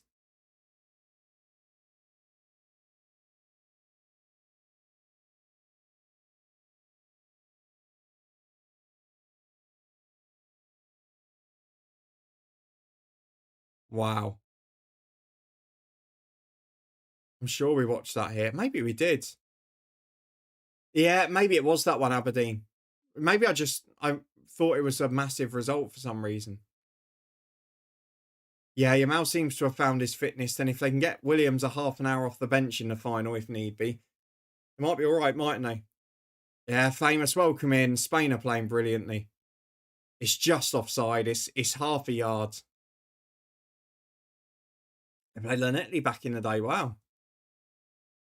I remember Bangor in Europe with Gary Taylor Fletcher in the early 2010s. Yeah, Digne's having a nightmare. Williams is fit, apparently. He's not match fit by the looks, though, is he? Because he's only getting 5 or 10 minutes, although it was an important 5 or 10 in the last one. Shawnee, welcome in. When the French goalkeeper gives the ball to his teammates, can the commentator say my name fast? Ah,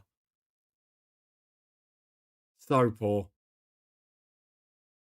We're not missing Jumbo in the holiday, are we? Because everyone else is taking over the dad joke mantle. What year are we talking, Oliver? It must have been one of the couple of years after COVID, so like summer 21 or 22, that sort of era.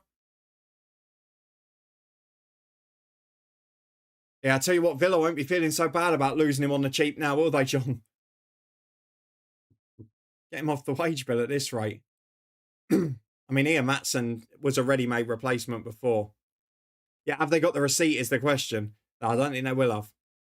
He's a good fullback. He's just had a really poor night, and he won't have to do much defending in that league.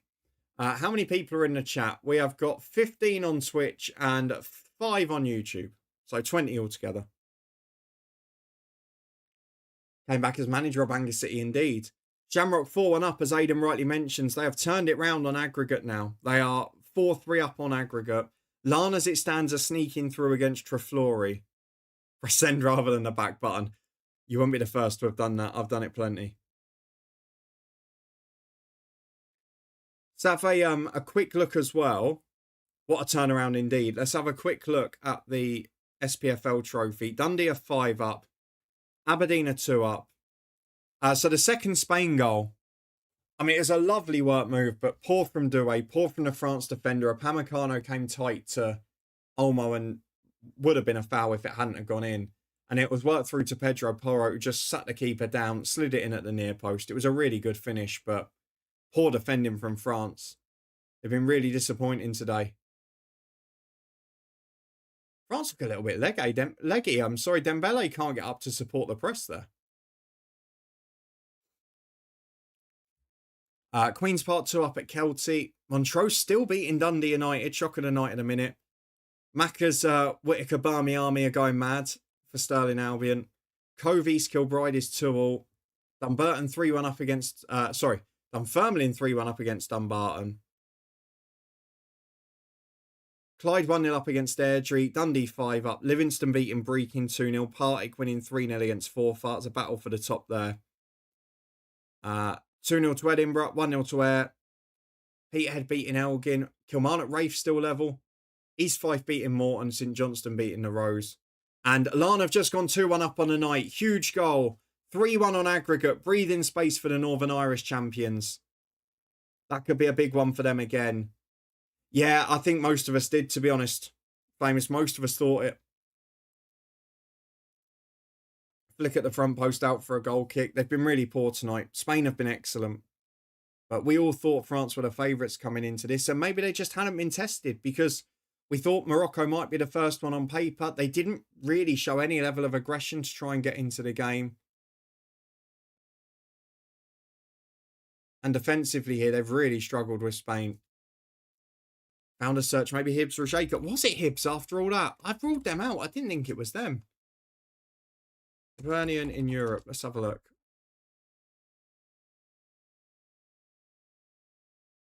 So we know it's Dundee VAs at Alkmaar.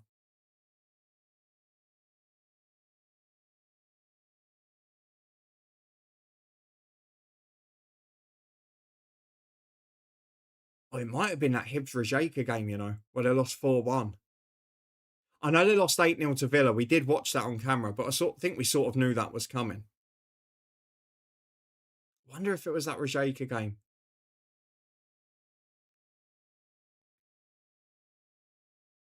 Larne should win that easy. They're full-time and have been for a couple of seasons. Oh, agreed. And after getting the away result as well. Massive. Yeah, Falkirk losing at home to Ayr is a big one, but it's not quite as much for golfing opposition, is it?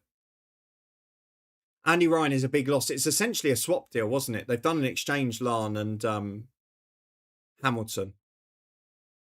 And to be fair, Larne have replaced him with... what was his name went in? Was it Lusty, wasn't it?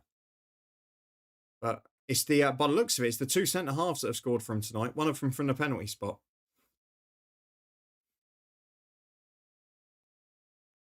He's a good player, Andy Ryan as well. Really good. The first time they got there, he was crucial in qualifying and fielding through. As France break to the edge of the box, deflected shot just wide from Mbappe. First big moment for France, really, in this half.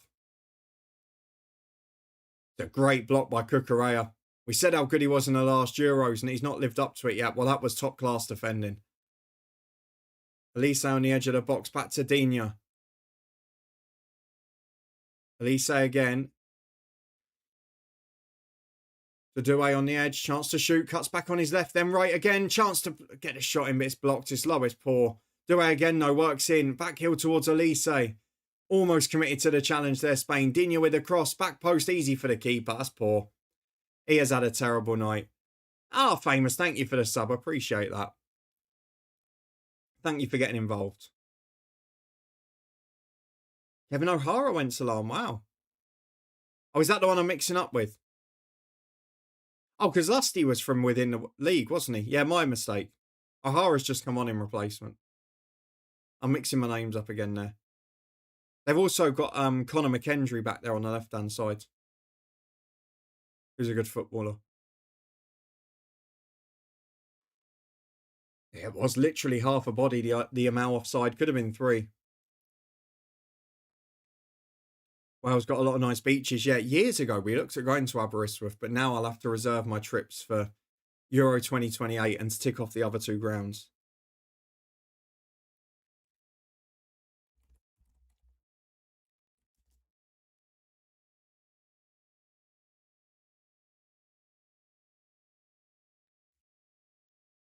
I've been so surprised by this France performance tonight. It was always going to be tough if they conceded the first goal, and the manner of it was a little bit unfortunate, with Digne not spotting his man there. But they've just, from that point, they've capitulated, to be honest. Yeah, Oliver, I don't know. Maybe my head's playing tricks on me. I just remember there being some weird ones. I remember the Galatasaray St Johnstone tie just being brilliant because of the Muslera red card predominantly. Are we going to get the hydration break? Because I need a top-up if it is.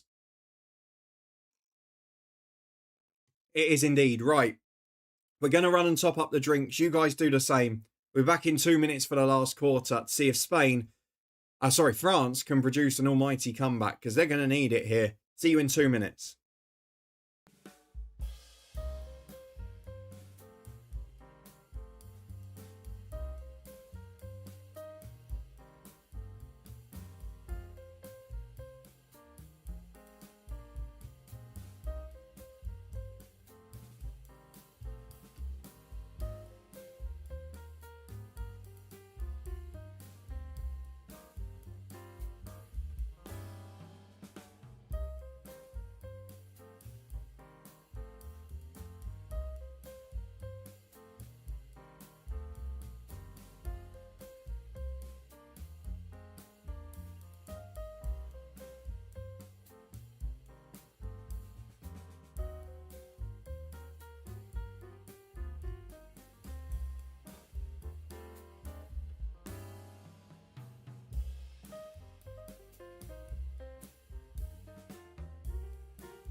and we are back for what I think will be the final segment. Let's be brutally honest.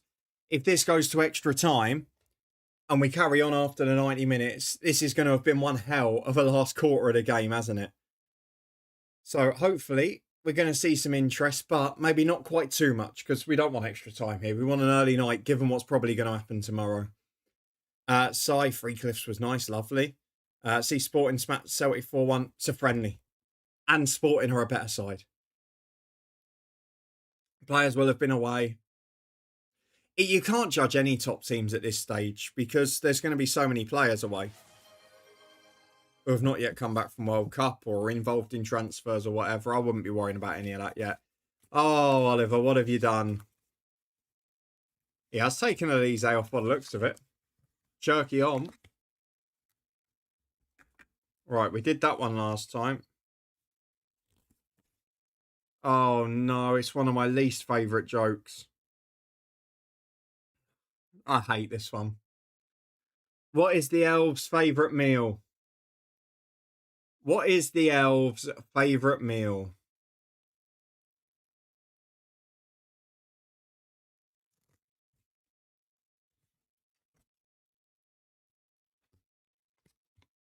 Oh, there are a couple of decent ones coming up, but today's one is not that.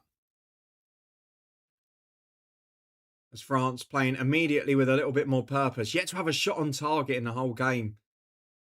Even worse than England a few nights ago against Norway. France from the left, deflected cross. I'm really surprised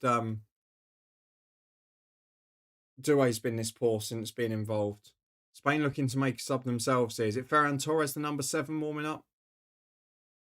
No need for Super Mikel Merino today. Christmas cracker indeed. What is the elves' favourite meal? What is the elves' favourite meal?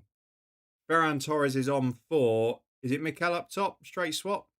It is indeed. He's put in a shift, doesn't he? Great penalty as well. Done his job.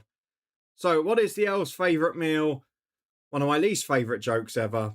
Alphabetti spaghetti. Pun obviously on Alphabetti spaghetti. I hate that joke. Good old Christmas cracker ones, eh? First thing that Torres has done is got himself offside. Yamal has then half lazily kicked the ball away. Gets away with it this time. And I say thank you again for everyone who stuck with us. To Jake for the resub, to Oliver for the gifted one, to John. Appreciate you all. And loving the football chat, which is the most important thing on these nights.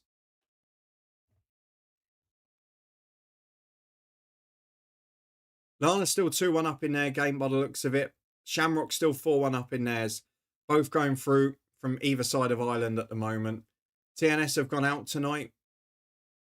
What a joke that was, exactly, Oliver. Possibly the worst one. It's a joke I've always hated. I don't know why. Cove Rangers have got a late winner against East Kilbride in the SPFL trophy. Dunfermline did get a late fourth as well. Nearly knocked me off my seat. Nothing beats a bit of sarcasm, eh? Dundee United have not got long against Montrose. Still 1-0 down, 94th minute there. In fact, the full-time whistle's just gone. Montrose beat Dundee United. Dundee win 5-0. Not many late goals about. Just have a look at what team Dundee United put out today. It was a good 2/3 of the first team, you would say. Very odd night. Although Montrose haven't got as bad a team as I remember on paper. Dan, welcome in. Good to have you here. In for the final quarter of what is going to need to be a big game for France now. Because Spain have been excellent. Deschamps get frustrated as Mbappe was wiped out breaking down the left. It's a very poor challenge from Yamal. It was a striker's tackle. There was no technique in it. It was desperate. He then slipped as well. It was a poor tackle. Oh, absolutely, Oliver. I mean, for France, they probably had to score the first goal here. I don't know how it's not a yellow. I think Deschamps is asking the same question, Rob. The whole Dundee United sign a lot of players and then have a shocking season could be happening. Wouldn't be the first time, would it? Into the back post from France, headed over for a corner. Oh, he's given a free kick on Rodri there. But yeah, since going 1-0 up, Spain have been in complete control of this game. Shamrock have got their 5th now. I've just seen the red card come through. I've just seen that one. Yeah, 5 for Shamrock. Both teams got a 2-goal cushion now. Excellent work. Danny Olmo comes off. What a shift he's put in. I think probably over the last 2 tournaments, one of the most underrated players in this Spain team. But Fabian Ruiz coming off as well. Mikel Merino is getting a run out again. Maybe not with quite the same memo today. And Pedri's on 2. Not a bad substitute bench. I was offside then. It wasn't by far. They did show the automated replay. It wasn't by much. Swedish 4th official. A bit of Scandinavian representation. You take what you can get. It's a bit of a weird one, Oliver. Norway going out to England and Switzerland going out to Argentina was the worst thing that could have happened to Michael Oliver, because he now cannot referee the World Cup final. Because if England get through, he obviously can't referee his own country, as you're headed wide by Ferran Torres. If Argentina get through, they can't have anyone with political conflicts or ongoing disputes, which obviously there is in those 2 circumstances. So Michael Oliver now, no matter who gets through tomorrow's semi-final, cannot referee the World Cup final, despite being one of the 3 or 4 that were shortlisted for it at the start of the tournament. So he's almost gutted that England got through.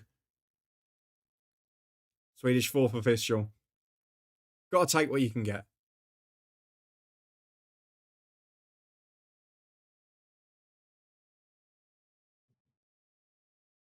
It's classed as it by UEFA. By FIFA, sorry. I don't know what the parameters for that are, nor am I interested in finding out. But yeah, for that reason, he can't. He's listed as the reason he can't referee the World Cup final, which is a shame for him. Probably be the Trossard lookalike. Well, we've had him twice already, so might be 3, eh?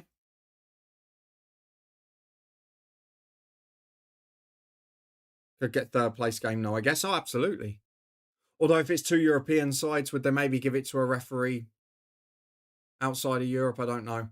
Across the box it goes. Good save. No, he can. He can't manage either us or Argentina, and one's going to be in the final, Rob. That's the problem. It's nothing to do with France. He can't manage Argentina or England. Referee Argentina or England, sorry. And one of them is obviously guaranteed to be in the World Cup final. So if they'd been on the opposite sides of the draw and it had been France-Spain in the final, he could have probably would have been the World Cup final referee. As Howard Webb was for Netherlands v Spain.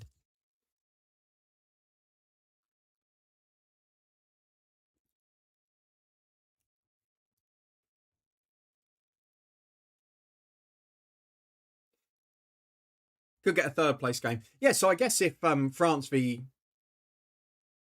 Well, no, I don't know how that would work, actually. No, he wouldn't be able to, would he? He would have needed it to be... Well, no, because he can't get a 3rd place, I guess, because either way, it's still going to be England or Argentina, isn't it? Yeah, no, he definitely can't. Had there been other English refs at the World Cup? Anthony Taylor, Oliver, did up to the round of 16. So yeah, it's been 2 English referees. Jared Gillett has been a regular VAR. I think they've been the 3 lead officials. And then we've had assistants in that as well. But yeah, it's been Taylor and... I know Gillett's not officially English, but he's the 3rd Premier League or English football representative. Always on VAR regularly. But yeah, Taylor and Oliver, they've been R2 for a long time. Obviously, Anthony Taylor was the referee for that awful occasion in Euro 2021, wasn't he? For your guys. Oh, what has Unai Simon done? We praised him so much in this game. I mean, to be fair to him, he's got back and blocked it with his legs as Doué's finish is poor. He's come flying out and got nowhere near it.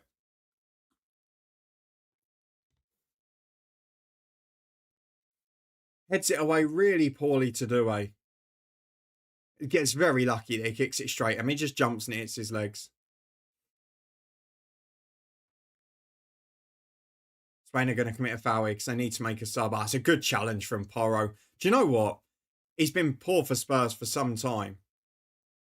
And the referees let the throw-in be taken when Porro was down when the ball went out. That is going to be a controversial decision if anything comes of this. Oh, first man missed the cross. Well, Doué yeah, he's had a poor one. And Barcola, I thought, was one of the more promising players in the first half, which surprised me. Oh, Simons took one to the face there. I don't think there's as much in it as he's making out, but he did take one.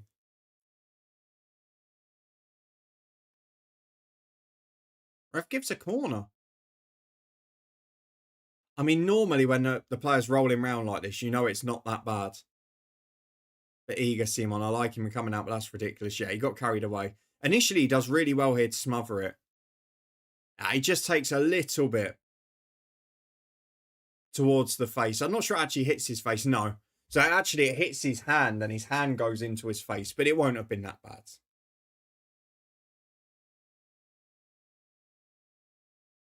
He's milking it a tad.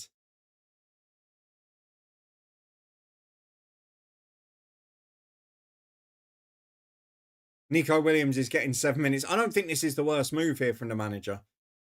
Because even if you put him up front and then put Torres on, say, the left, it just means that France have to leave someone on halfway.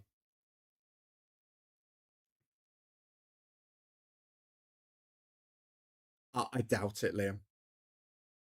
It is the honest truth, but I don't know. I don't know what the parameters are. In an ideal world, as I've said before, it would be lovely to not have the two intertwined and for football to be a completely separate entity where everyone plays and has a fair chance. But who knows is the simple answer. Porro has gone off for Llorente. He was struggling anyway physically. Williams is on as the other sub. Do they go with him on the left and stick with Torres through the middle? Or do they just chuck Williams up front? I think they have. Yeah, they've put Williams up front just to try and force France to keep a defender back with a threat of him on halfway. They're pressing high again. It's brilliant football. Oh, it's not a foul. The referee's given a free kick. I'm not sure about that. Well, they had that little era, didn't they, in the sort of late 2000s, early 2010s, where a lot of Brazilians went over and ended up qualifying because they played there for a number of years. Mario Fernandes, always remember being one. Akinfeev was a really good keeper. Arshavin, obviously. God, what was the lad's name in midfield? What was the midfielder's name? Oh, I can't remember. I had a couple of good midfielders anyway. Korolov was one of them, but I can't remember the other. The one I'm thinking of. Don't touch his face, Jake. Hey, you got to love a little dive every now and then. Jagoev, yes. Alan Jagoev, because he played for Shakhtar, didn't he? Alexei Smirtin going back a bit more. Yeah, what a player. Denis Cheryshev. Oh, Yuri Zhirkov. I mean, they had a good era of players, didn't they? I mean, it's unlikely they'll have the same now, given what's going on. Hulk actually played for Brazil, though. It's just he was playing in the league. Same as Wagner Love was always the other one over there. But Mario Fernandes actually stayed and then played for Russia instead. But they had a really good era of players. You doubt it's as competitive now, but I'm sure they'd be okay.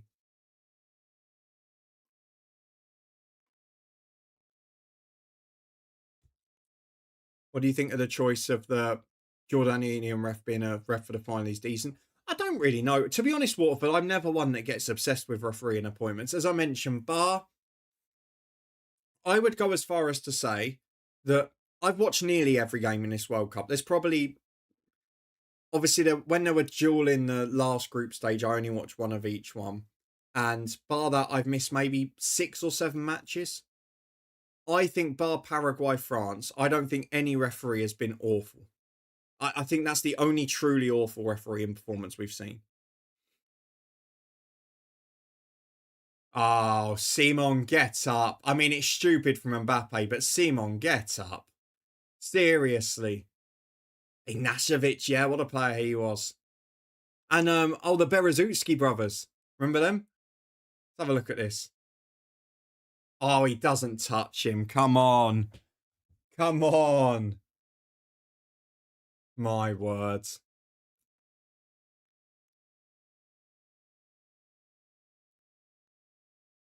Well, yes, because that's because you guys as fans choose to do that rather than just getting on with enjoying the football like the rest of us do in the world. But there you go. I'm sure whoever gets it, as long as it's not the guy who did Paraguay, France, I'm sure it'll be fine.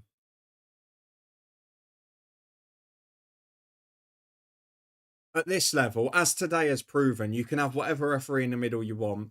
It will eventually be settled by performances. And today, Spain have been at their best. France have been nowhere near it. And Spain are going to go through to the final.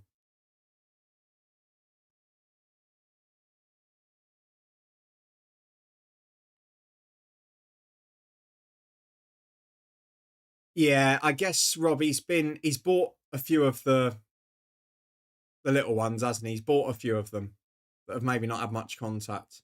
I don't think he's been poor. I don't think he's ruined the game or anything. I think he's just made a couple of little mistakes, nothing major. I mean, the ref in the England-Norway game made two massive errors, but VAR saved them on both occasions, which is what we want. Free kick, edge of the box for Douay.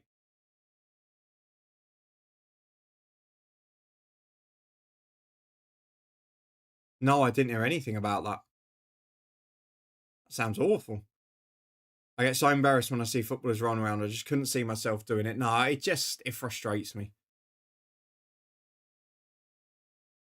A Chaniak. I don't know. That's a good shout, actually, Jake, isn't it?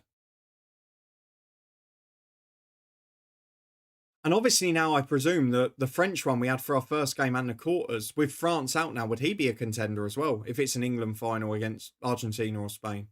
Sorry, an England or Argentina final against Spain. Presumably he would be back in contention because he's done really well. Mbappe's free kick's over.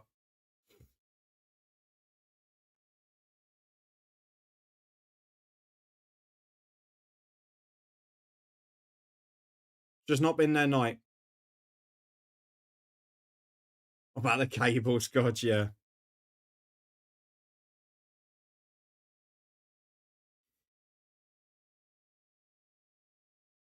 The one thing that I've really liked in the end is how good this tournament's been on the pitch, despite everyone talking about the 48 teams and all of the stuff and the nonsense before it. Once we got on the pitch, yet again, a bit like Qatar, as soon as the football started, got back. Is that a penalty? I mean, Yamal's gone down a bit easily, but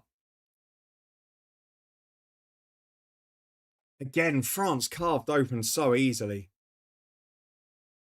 And yeah, Rob, Spain, as much as we say Cucurella hasn't looked as great as he did in the last tournament, we say Pedro Porro's maybe a weak link defensively. They've let in one goal. They've not really looked like letting in many more. And while they've maybe not quite got the same sharpness and the same depth going forward because of lack of fitness in some key wide areas, God, they're still a good side, aren't they? They have proved that tonight. They've stepped up when it mattered. And maybe a bit like people talked about with England earlier in the tournament, struggling with the sides that sat behind the ball. And Spain did that. They struggled to an extent against Uruguay, definitely against Cape Verde. But as they've got into the tournament and played against teams that have come at them, I mean, they were probably surprised that Portugal played so defensively against it.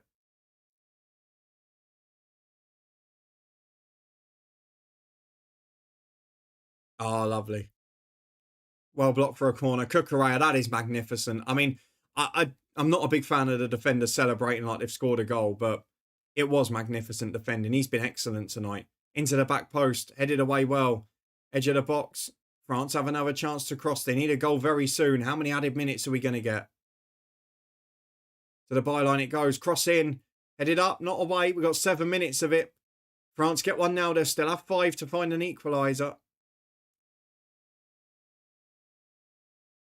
Are the officials from the final 4 teams get sent home? All right, there you go. I didn't know that.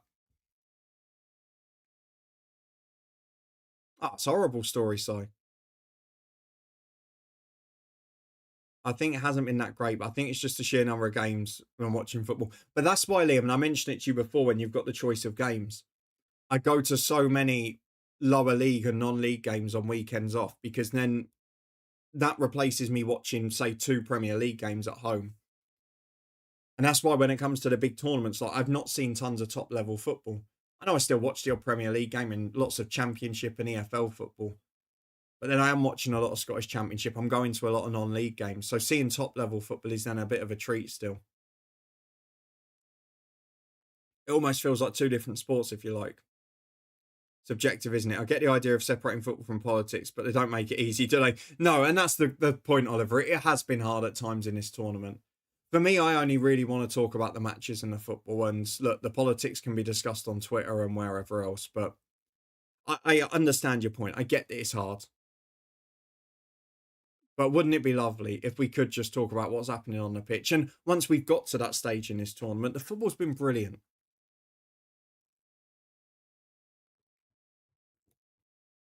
Yeah, I get that, Liam. I really do. It's always some of my favourite parts of pre-season is going to like Hitchin Luton, we went to Tadcaster Scarborough, albeit that wasn't that competitive. But to Guiseley, Harrogate are back in non-league this year. It's a really nice way to fill the schedule. And to tick off the 92, I'll be doing a lot of League Two matches this season as well. France on the right-hand side, 4.5 minutes of added time to go.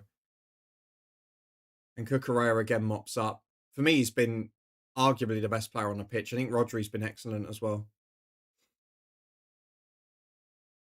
What I love about particularly in the lower non-league, and I know it's maybe not the same, in the National League in that you're just getting in generally slightly less tactical and more entertaining games, a bit of more direct football, a bit more box action. What I like with lower non-league is obviously people stay out more because they can drink on the sidelines, but also then you've got the point of it's not segregated. People aren't like a lot of people want their local club to do well, but there's not that desperation or that huge rivalry about it. It's more of a camaraderie in non-league. So you get a bit more where people just enjoy themselves, interact. You can talk to genuine football fans who are there rather than worrying about who's going to get overexcited if someone scores or concedes a goal. Oh, it'd be lovely, Oliver. But if you stay off Twitter, you can avoid it a lot more, which is the key thing.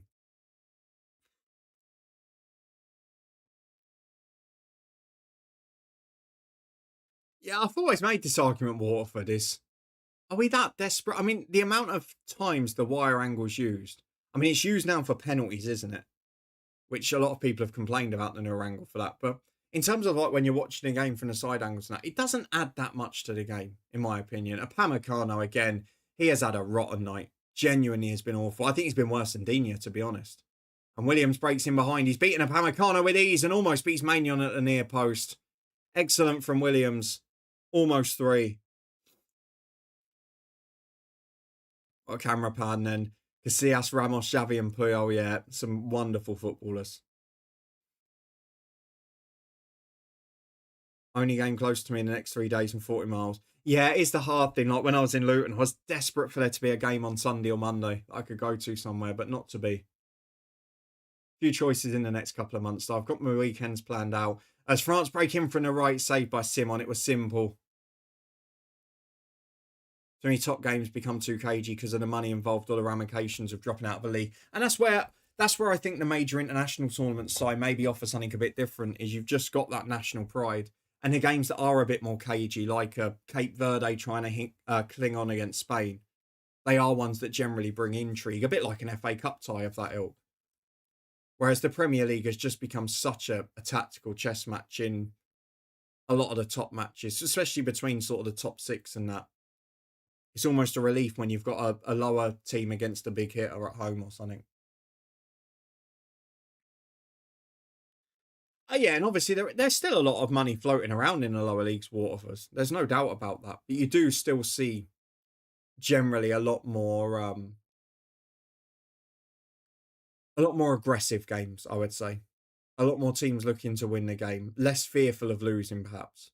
Because the leagues themselves don't have that much money, and maybe the money and the income is generally bought from some clubs having sponsorships, crypto support and what other funding, but you don't really get that from league prize money or whatever. So there's not as much for fear on that front. Have an early start tomorrow up at 5:45 a.m. to get back to my old workplace for a few weeks starting for tomorrow. Wow. I hope you enjoy it, Oliver. It's an early start. We're obviously back from Luton, so it's the first night back in my own bed for a while. Looking forward to that. As Jamal breaks forwards, brilliant play. Foul's not given. He's gone down a bit easy. He's getting a reputation from the referee there. I'm not sure if it was or not, but he's not helped himself in the last few minutes.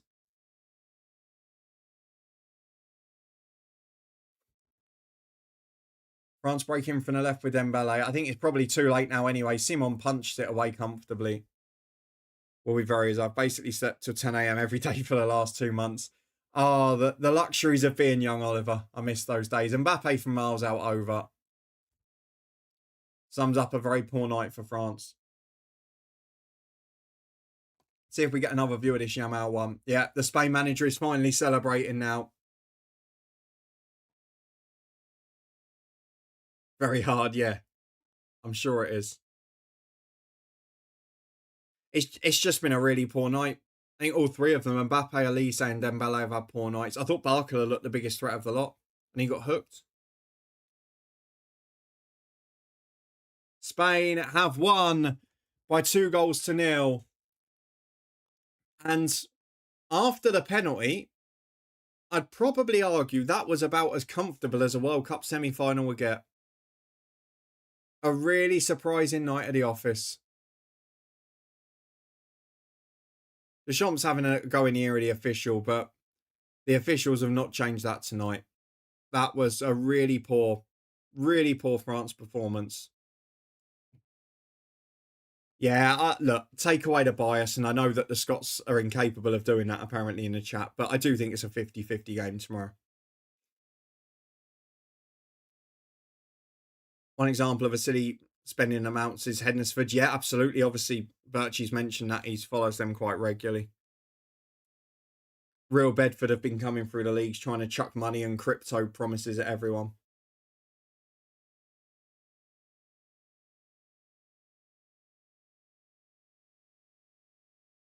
Dembele got the ball on the opposite flank and he made zero effort to get in the middle. They gave up the last 10 minutes, Jake. They didn't believe they could get back into it. Disappointed it didn't end 1-0, Jake. Really surprising France performance. I was just really surprised the way they responded to conceding the first goal. And really it was, wasn't it? From that penalty and then the first hydration break, France were never in the game after that. No, Deschamps is, in fairness to him, he'll be disappointed now. He's, throughout his spell in charge of France, he's been classy. And he's done a wonderful job. He's won a World Cup. He's lost another final on penalties. He's got to the semis here. He can leave with his head held high, but that performance to finish it, he'll be gutted with it. New era for France. There'll be changes in the squad. It's the last tournament for the likes of Rabiot and Kante.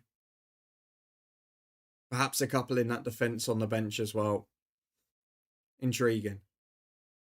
And fair play. They've not had good seasons in England, but Pedro Porro and Cucurella at fullbacks for Spain tonight were magnificent. Wonder will take over from... It looks to be shoot in to be Zidane, doesn't it? Could be one hell of a glory of top club managers, couldn't it? For the next tournament, if Tuchel stays, which you presume he will now, you can have Tuchel, you can have Klopp, you can have Zidane. All Champions League winning managers in the dugouts for international teams in the Euros. Could be incredible.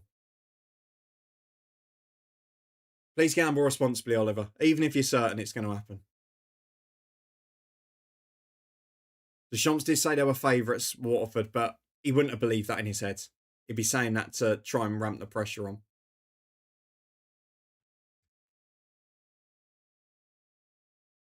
And that's absolutely fine, Liam. But to separate, I don't want England winning, to the games tomorrow, what do I think's going to happen from a neutral point of view?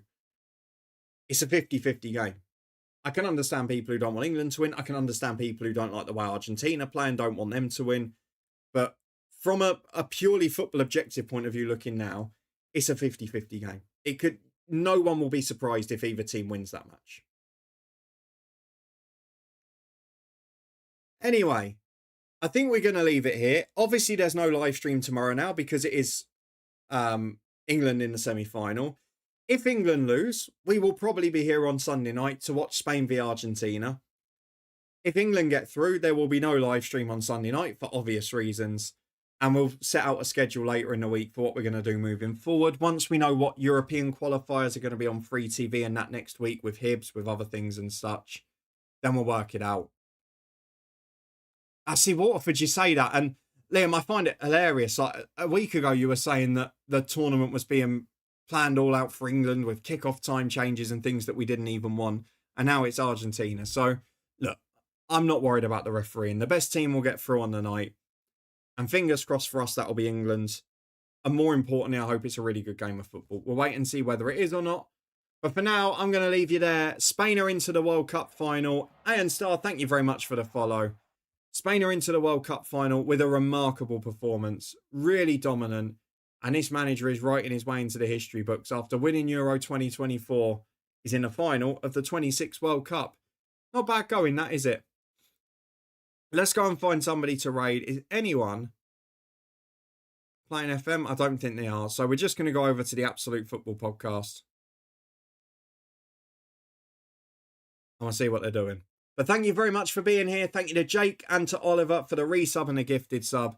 And I'll see you again, maybe on Sunday or maybe later in the week as we plan for the new season or a World Cup final watch along. We'll see you there.